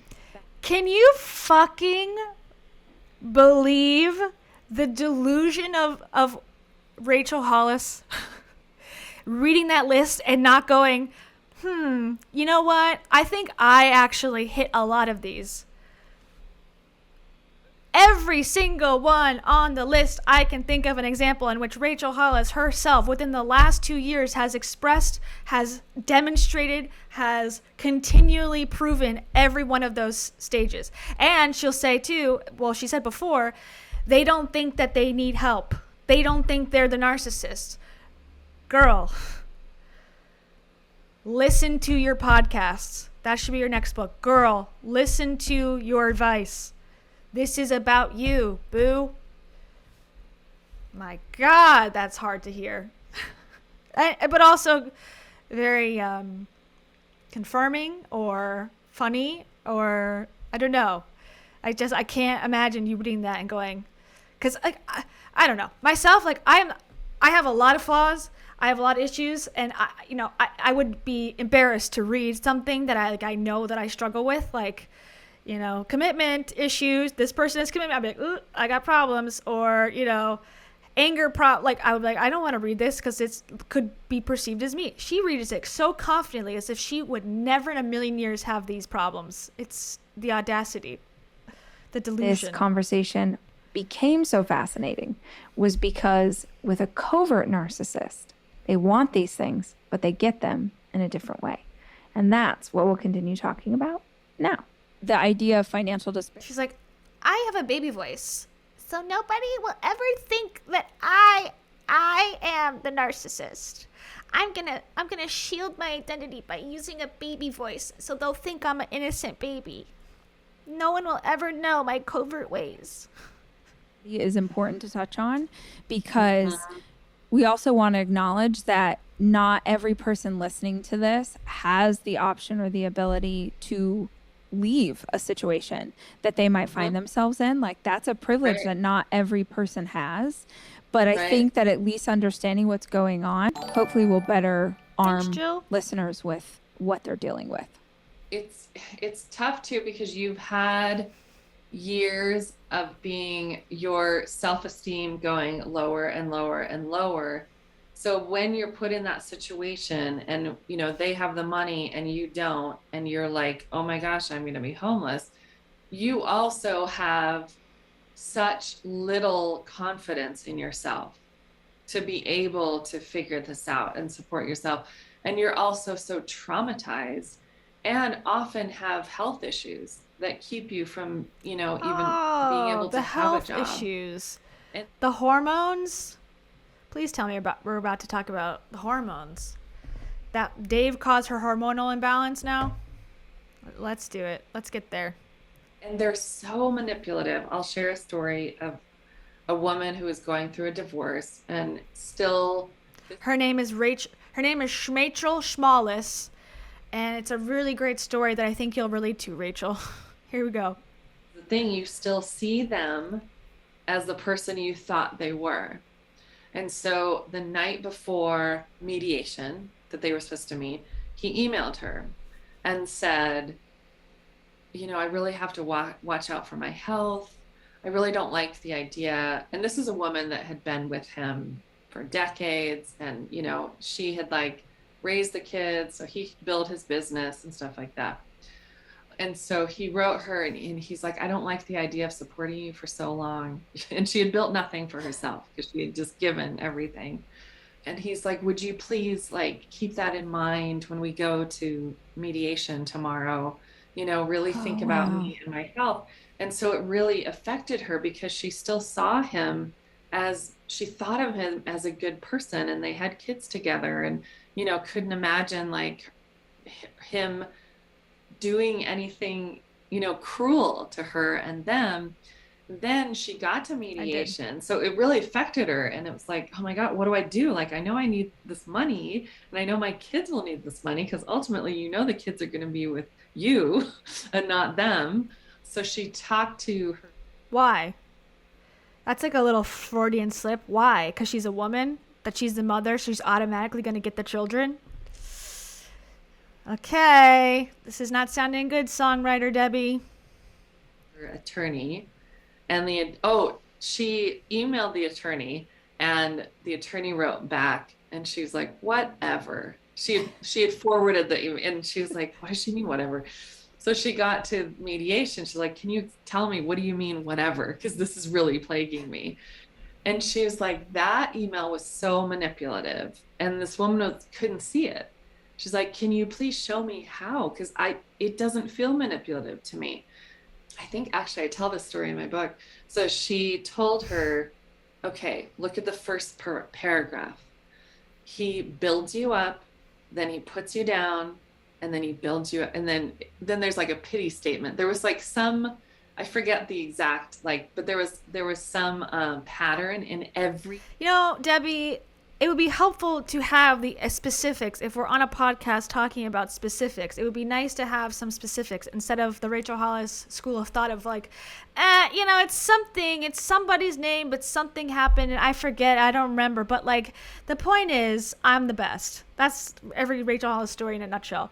But like, if we're going to talk about something specifically, like look at how the person, the victim, the target saw this email, and how as an expert, which Debbie is not, but as an expert narcissist knower, I can break it down and show you the ways that it was. That would be helpful. But no, we're not going to get that. We're just going to get like, oh, just trust me. Trust me, it was really bad. This fake story. Single paragraph. Wow. The exact same pattern. It's like build you up, put you down, pity statement. Next paragraph, build you up, put you down, pity statement. But she didn't see through that stuff because it had just, you know, it was her life for decades. So that's what I mean, where it's just so crafty and plays on your emotions and your good heart. It's horrific. It's right. Evil, honestly. It's your good heart that we're assuming that you have based on nothing. And again, just because you're a victim of something doesn't mean you're automatically a saint of a person. It doesn't mean that you're a bad person, but it doesn't mean you're a good person either, because you're a victim of someone else's narcissism or whatever. So this whole narrative, it does not work for me, because it's make-believe. It's like, oh, good and bad, black and white, that's it. No nuance. And now she's calling people evil, which I don't also agree with.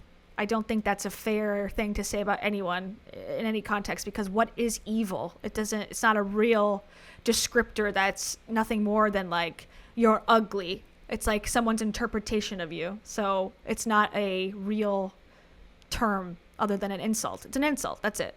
Okay, there you go. Also, why it's so important for all of us, every person, whether they're dealing with this situation or something else, to arm ourselves with knowledge of how these things happen. That attorney speaking to that woman and saying like, do you see this? Because chances are, you know, she didn't have that knowledge or that information. Same thing with this, read this book or a different one, but to just figure out what is going on. Because especially if you believe, you know, people are good and they're hurting, they would never do anything to hurt me. You gotta hope so, but that's not a guarantee. And we have to be able to protect ourselves emotionally, energetically, financially, like all of those things, so that we don't find ourselves in a situation where we sort of can't get away from. You did say something in the book that I thought was so powerful. I don't know if it was a chapter or just a page, but there was something about like, why are narcissists like this?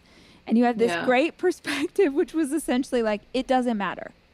It doesn't matter. It's not your job to figure out. And if you try and figure it out, you're going to make excuses for them, or you're going to make their behavior okay. I was having a reading recently, and she said something that I thought was so powerful. She said, you know, when you spend too much time trying to figure a reading. At first I was like, oh, she's like reading her book. No, I think she means like a psychic reading. Now we're going to hear about what Rachel's psychic has to say on this topic, which probably has the same amount of credentials as Debbie, the songwriter. And I am devaluing her on purpose to make a point that this person, according to her own website, does not have credentials to be talking at any sort of expert level about a psychological disorder and the ins and outs and what it could be, and how even talking about people like this could be completely, well, first of all, it's inappropriate because it's giving all of these labels to people that, you know, may or may not exist in your life or not, and also taking events that happen on a daily basis and turning them into a psychotic, evil person that has no concern for your well-being and wants to destroy you silently. Like, I don't know. I just find that to be, okay, everyone's got that in everyone's life. There's just people out there to whatever. It's like the same thing like Rachel, when she used to talk at MLM, she went to, I think it was doTERRA when she said this. And there was a woman who said, my sister doesn't support me in this MLM. Okay, good. Your sister's smart. MLMs are fucking stupid. 99% of people in them lose money. It's an established fact. If you are not at the top, you're not a founder, you're not a boss babe queen from basically the beginning, or you're willing to manipulate a bunch of people into, manipulating other people, you're going to lose money joining. So that woman's who Rachel was answering the question of, that woman's sister was smart. Now, you could also listen to this episode and go, that sister is narcissistic. All she cares about is herself. She doesn't care about my dreams. She doesn't support me. She doesn't do this. She's evil. I'm going to isolate myself from her. Is that fair? No, probably not. And it's your interpretation of what good choices for your life are. So again, without expert nuance, without an expert saying, hey, okay, this is what it looks like, but you should, think about this in this way or whatever. It's two people who believe that narcissists are all over their life, cannot introspectively look and go, am I the narcissist? Are having a podcast to allegedly 100 million people. It's just not my thing. That's the lightest way. It's just not my thing. Not for me. Why someone is evil, you get wrapped up further in the evil. Yeah. So it's okay, let's go back to hear about her psychic reading. Behavior okay. I was having a reading recently and she said something that I thought was so powerful. She said, when you spend too much time trying to figure out why someone is evil, you get wrapped up further in the evil. Yeah. So it's better to just accept what is and be able to move forward. Yeah. I thought about, because there's so many theories as to why they act the way they do. There's nothing solid that now has come out that's like, okay, this is the only reason every single one of them does this. And we do make ourselves crazy because it's so confusing. It's like, why would they say this? Why would they treat me like this? And there does come a point where it's like, how is this serving me? How is this helping me? When I wrote that book, I really had the reader in my mind constantly, and I have a big heart. Yeah, and so it comes through. It really does. You write from such a compassionate place that rang out to me. You don't often see that in books. And I feel like maybe she's just a narcissist in disguise. Don't all covert narcissists want you to think they're a person with a big heart and they're just lying to you, manipulating you to make you to love bomb you? Oh no, not in this case, because you guys are not evil. Prove it. And that's not even a provable thing.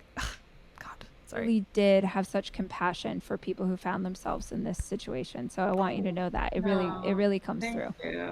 Thank you. Yeah. So when I was thinking what to say, I'm like, I want the best for the reader. I just wanted to go like, stop. It's been too long that the focus has been put onto them. It's time to put this focus on you and take care of your heart and figure out, why was I okay with this? Even if I didn't. What a narcissistic way to deal with this. See it. Like, what was it that, what in my thinking was okay with this? What about me didn't notice my stomach feeling tight and didn't let that override my mind, which is a huge thing that, all of us are bred to make decisions from our mind and look to our mind as the authority, and our body, like you said, is so much smarter and knows way before our mind does. And there've been numerous studies and research studies to prove that. Okay, how about you cite them, bitch? Sorry. Oops, I coughed. That was a cough. Sorry. Honestly, Debbie, I could talk to you about this for 5 hours, and I feel like we're going to get a million questions into the hotline, and we're going to have you come back on and take a deeper dive with us. But I would just love to paint a picture of what the recovery of this looks like, because I think what's likely is that many people will realize that a relationship that no longer exists, or maybe a relationship that's already rocky, that this could be the root of what's going on. And I think you talk about in the book that ending a relationship with a covert narcissist isn't necessarily clean. You don't just get to turn the light off and then it's done. I think probably more than other types of people, this personality type tries to drag it out for as long as right. possible. So Yeah. I would love if you could share kind of what to expect, because I think that also helps to arm people with the normalcy of what it might be like. Yeah, the abuse doesn't stop when the relationship is over, generally. Okay, let's take a pause there. Oh, Koala. Thank you. Oh, Koala says, these live streams seriously give me life. Love you, Kia. As parasocially appropriate, of course. Thank you. Since we don't actually know each other. I appreciate the caveat, and I agree. I don't ever, and I feel like I sometimes slip into it where it's like I don't want to create a parasocial relationship with anybody because I don't think it's healthy. I think the relationship should remain like viewer creator relationship.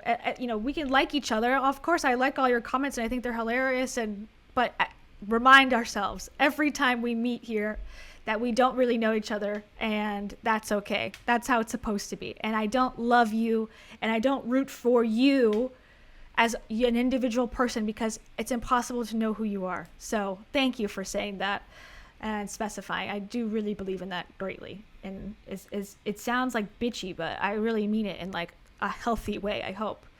And for that, I'll play the only one I have. I'm a big time hippie and I'm very woo woo. She's very woo woo in the last 5 seconds of her career.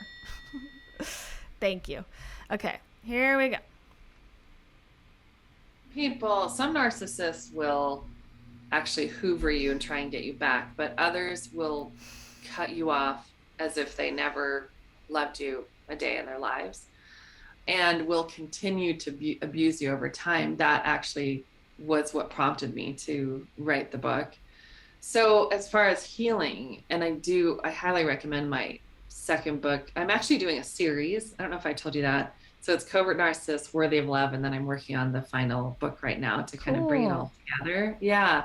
And then Worthy of Love is basically a template of how to heal. And I get very open about my own healing story too, just to help people see, their own journey and mine and know they're not alone. And then just really practical advice and exercises. But I think there's a few components. One, you really need knowledge. You really need to understand what this is, what it looks like, what the traits look like, what the manipulative tactics look like. So that's really important to get, because that's part of the deconditioning of coming out of the cult. I'd say a couple other things. You reach a place where, they say like everything's a cult, therefore nothing's a cult, or everything is, narcissism, therefore nothing's narcissism, or gaslighting. It really takes away from the seriousness of cult. Even saying like cult favorite is sort of like, I get it, but at the same time, when it's serious, you want to make sure the seriousness of what it is remains intact, so that you go, oh my God, if I hear one more person say gaslight, I'm gonna roll my eyes so far back that they're not going to come forward again. Like, I agree. This is also what this sounds like. It's like all of these things have been so diluted into, what I believe this is and my experience, in order to make the person who's the person they are feel like they are the hero. And it sort of takes away from any real, like, some people really do suffer from a person with narcissistic personality disorder. Like, children, for example, I think are the biggest victims of this, or people who can't leave the situation. Like, if you're in a marriage with someone you believe has these traits, but you also put yourself on a marriage podcast and have a marriage conference, I don't really have a whole lot of sympathy. I'm sorry. Like, I understand it's complicated and things, but at the same time, it's like you could leave if you needed to, unlike a child. And I don't know. I think I'm just going on a rant now for no reason, but I just feel like this whole conversation has kind of put me in a aggressive state almost, because it's so I don't know what the word is, inappropriate, I guess. This is a whole inappropriate conversation. And she's like now plugging her book series on covert narcissism as if that's the blueprint to how to be not a victim. It's like, go to therapy. Tell people to go to therapy if they think this is them. That's the only solution that I can think of. This fucking book series is not going to cure you from a lifetime of dealing with a real, true narcissist. And to not even say that is like so obvious that they're full of shit. Sorry. Place where it's like, why was I okay with this? Even though so much of it was covert, there's still some reason I was okay. And especially as part of my research, I read my journals back from the beginning of this long relationship until present day.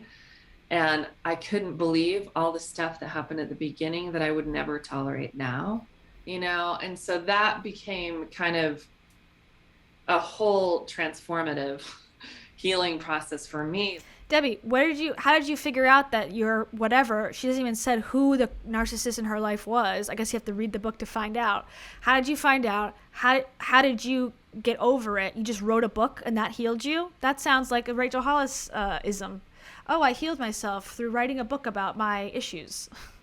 I created a career about having a career by writing a book about having a career. It's like, okay. How did you actually do it? I'm not going to share that because that would be helpful. I'm just going to tell people they're evil. That's it. Then, well, there's a little known book I wrote. It was my first book. It was called The Safest Place Possible, that I took a year where I needed to make loving myself my top priority. I went on this trip. You get to such low places. I was so depressed. I didn't want to be here anymore. And I ran away for a bit from my life. I was able to figure out how my kids would be taken care of. And I ran away. Excuse me? Can you go into a little bit more detail about that, please? Oh, I was able to run away from my life for a little bit. My kids were taken care of. Can you explain that a little bit more? Because I don't think that's a typical situation that most can relate to. Please. I just sobbed and sobbed. And I saw that my sobbing went deeper than this relationship. It went to a whole life of not trusting my heart and listening to it and honoring it and respecting it.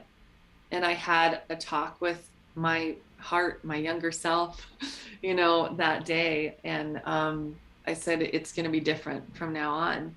And that became my top priority. And that launched me into a year of every day, just completely changing how I talk to myself, how I treat myself.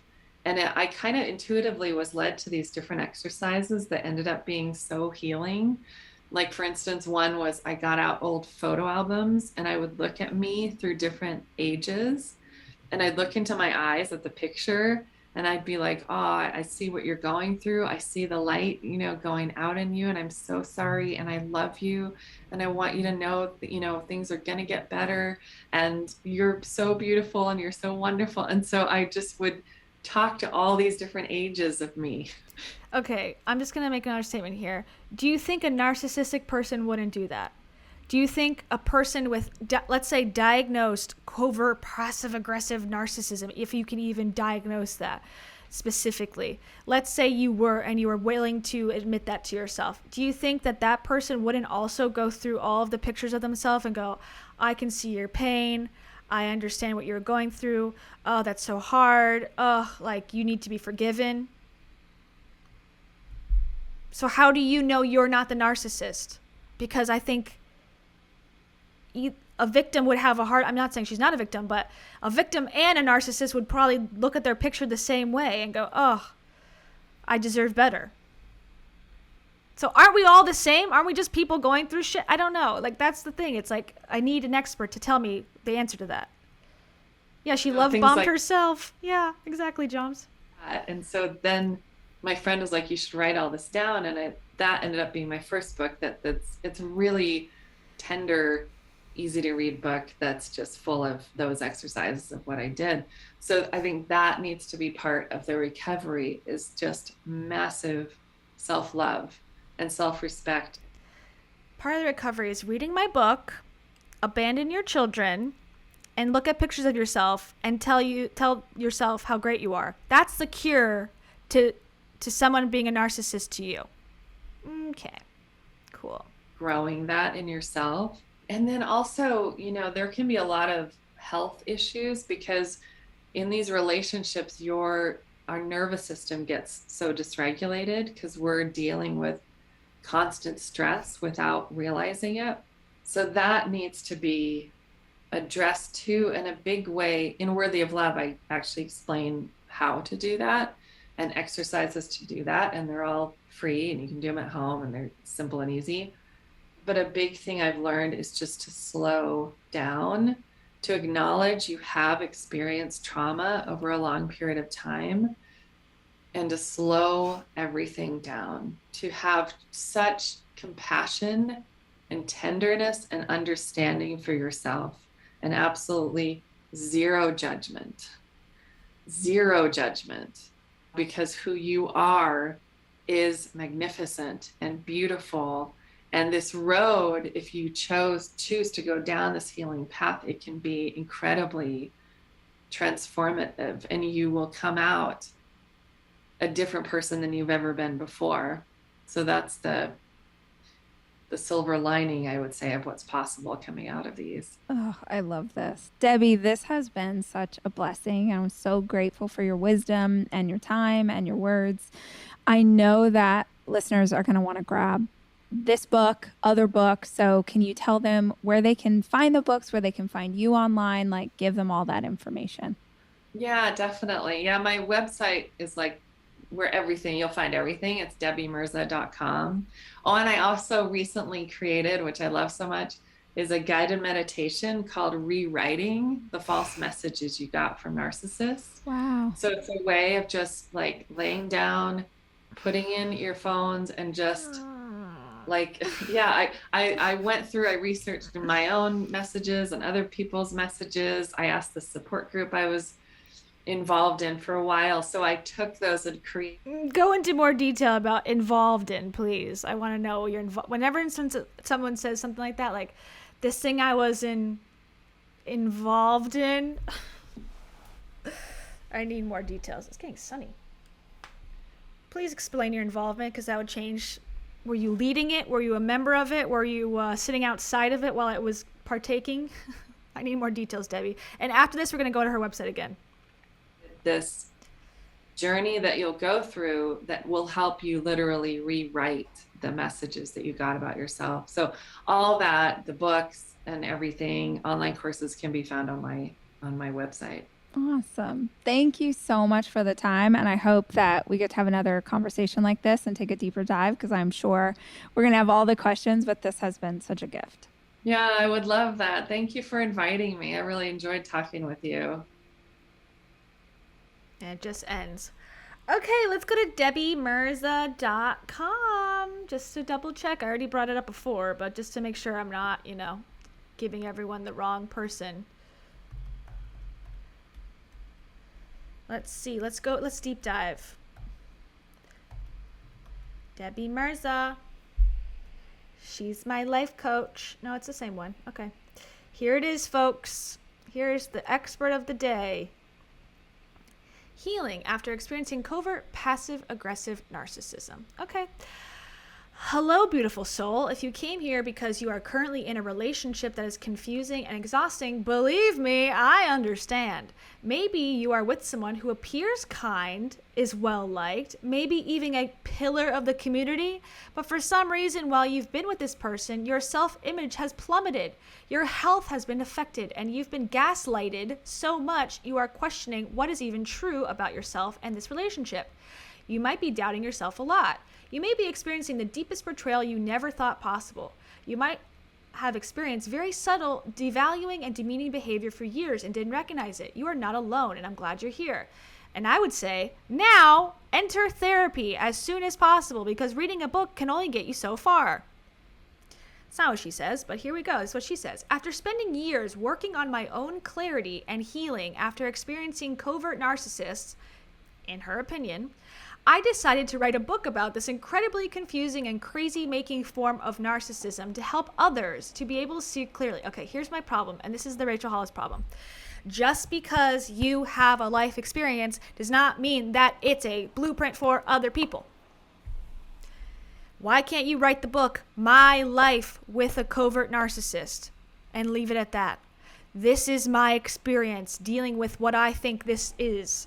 Instead, it's written for marketing purposes, probably, to get people to think like, ooh, I'm going to fix my life by reading this woman's take on her life. Same thing with Gabby Bernstein. It's like a whole fucking book about her life. And then she's like, how to heal your life. How am I going to heal my life by reading about your high school endeavors? I'm not. Okay, here it continues. If this is your situation, you will find helpful resources on this website, including online courses, parenting when your ex is a covert narcissist, healing after narcissistic abuse, and starting your own support group. Books, guided meditations, a link to my YouTube channel, a link to an online support group, and music to help relax your nervous system and uplift your deserving heart. The knowledge and recognition of this type of narcissism is fairly recent information. At this point, therapists are not... Okay, here we go. Now... Here we go. This is why she's the real expert and a therapist is not the real expert. Here we go. Ready? The knowledge and recognition of this type of narcissism is fairly recent information. At this point, therapists are not educated on this type and understandably often miss the signs. Okay, my therapist is like 70 years old and she knows what fucking covert narcissism is. And she does a very good job of helping me deal with it. So that's ridiculous to say that as a point blank statement. You could say some may not, but no, it's a fact in this website. It bothers me.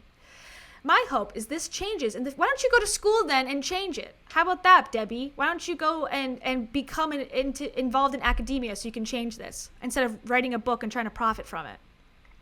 My hope is this changes in the future and that my book will be part of the curriculum. Okay. If you're looking for more information on covert narcissism, you can receive a free chapter of my book when you subscribe to my newsletter. Oh, how fun. Reading this will help you know if this is what you're experiencing. Please know that you're worthy of love, kindness, and respect. Agree. There are answers and there is hope. Agree. With love. Okay. Did I hear psychologist? No. Did I hear expert in psychology? PhD? No, I didn't.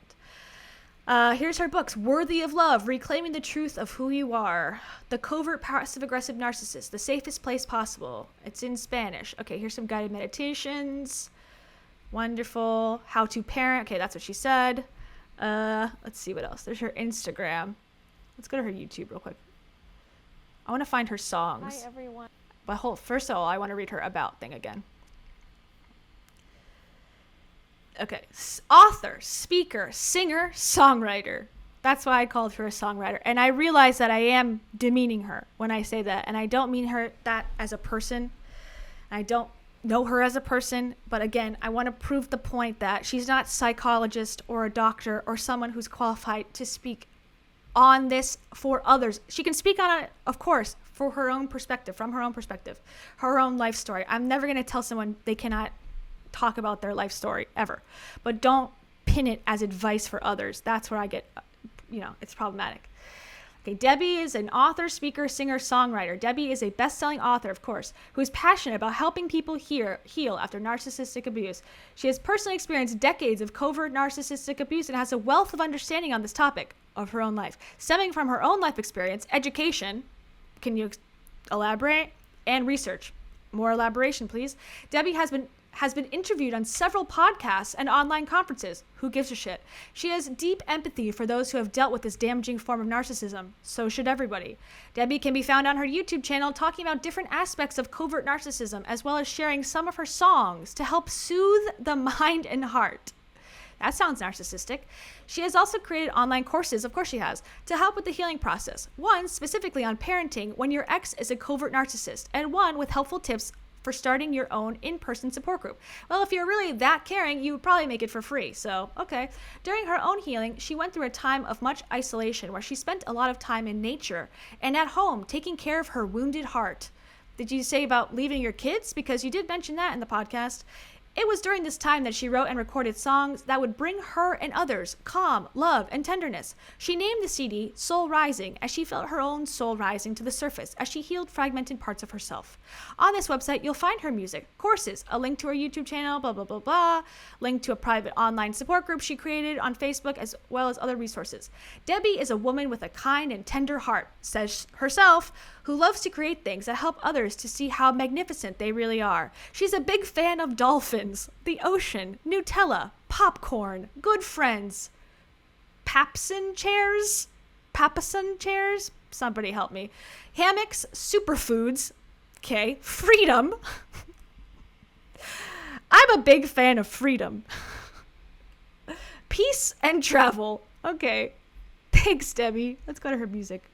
I'll probably get copyright strike, but okay. Here's some things that people have said about Debbie's music. Wow, I thought I was in a dream by listening to this beautiful music. As soon as you started singing, I immediately broke into tears. Something in me was released.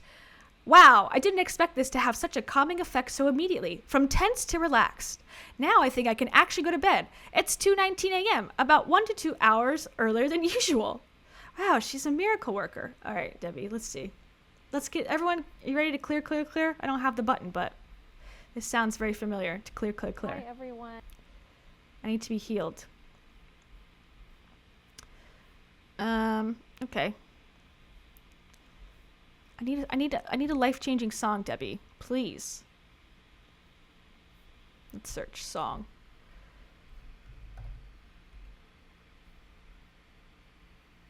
Okay, ready? Goodbye to my AdSense on this video.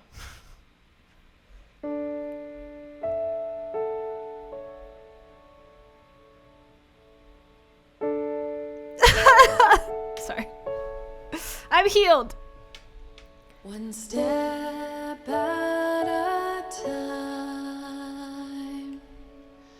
taking it slow, tenderly walking while the wind blows.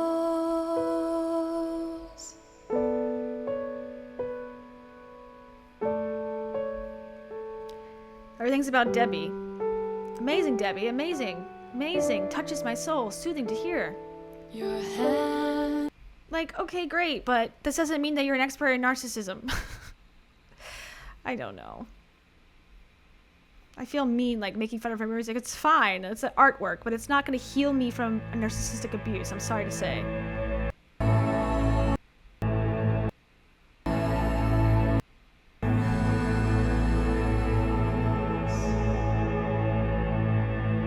Okay. All right then. Well, let's go look at her. Oh, she's got a PayPal. Am I gonna just donate? What? I wasn't coached. I'm gonna donate you money for what? Singing? No thanks. No thanks, Debbie. I'm not gonna send you PayPal. Amazon? Oh, your book. Okay, I was gonna say she's got like an Amazon wish list. Give me a break. Let's just look at her Instagram real quick.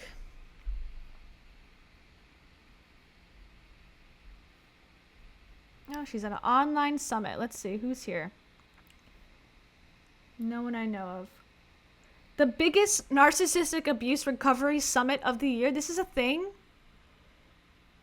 Okay, at least this person seems to have a license.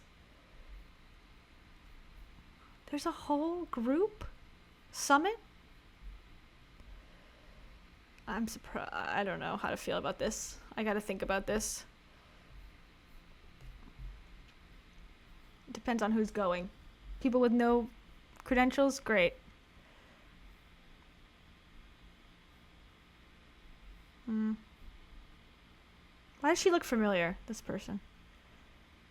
Brie Bonche.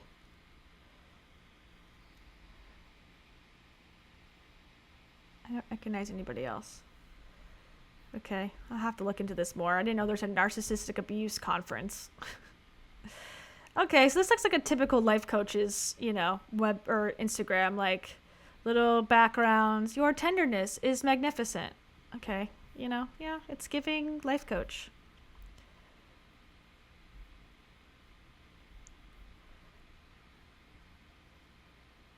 I don't know what this is about. So I'm just looking. At least she credits the quotes, unlike Rachel used to do. Yeah, this looks like any other life coach to me. Cool. Anyways, okay. Unqualified person talking to an unqualified person about a very serious and important subject, dealing with psychological issues. It's on task. Okay, here's her.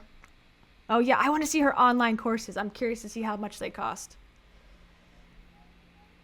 Okay, she said the best one is how to parent. Let's see. $55. All right. Okay.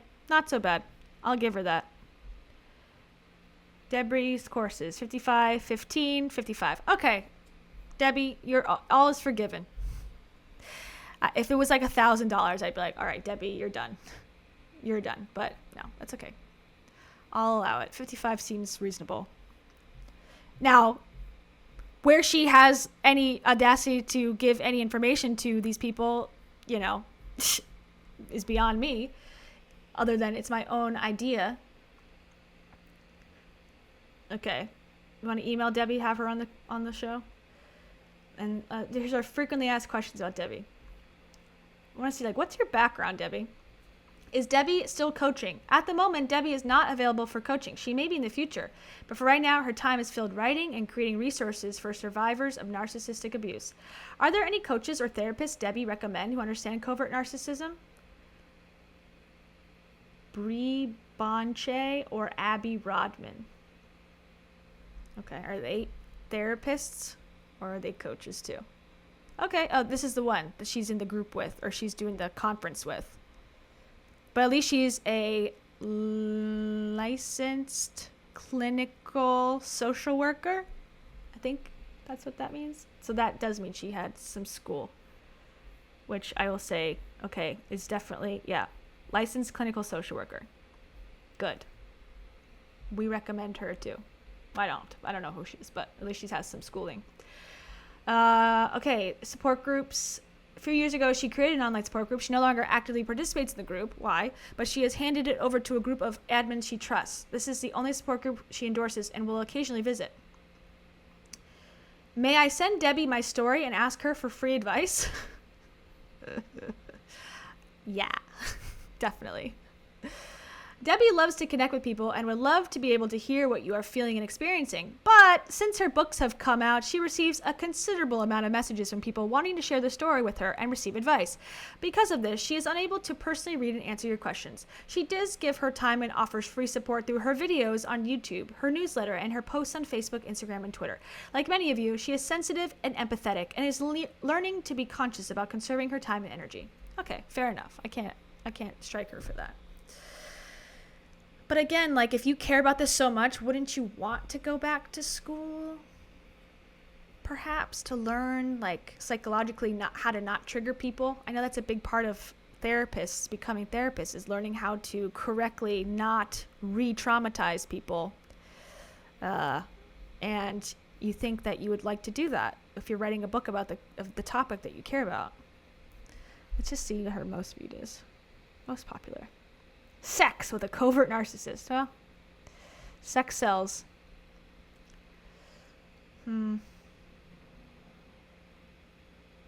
Interesting. Well, I mean, I'm not surprised. Rachel doesn't care too much about credentials. Her whole claim to fame is that she only has a high school education and Google, and that's all you need to give people life advice on a daily basis. I don't need to become a marriage counselor because I have the most perfect marriage ever. Oh, wait. That's the problem.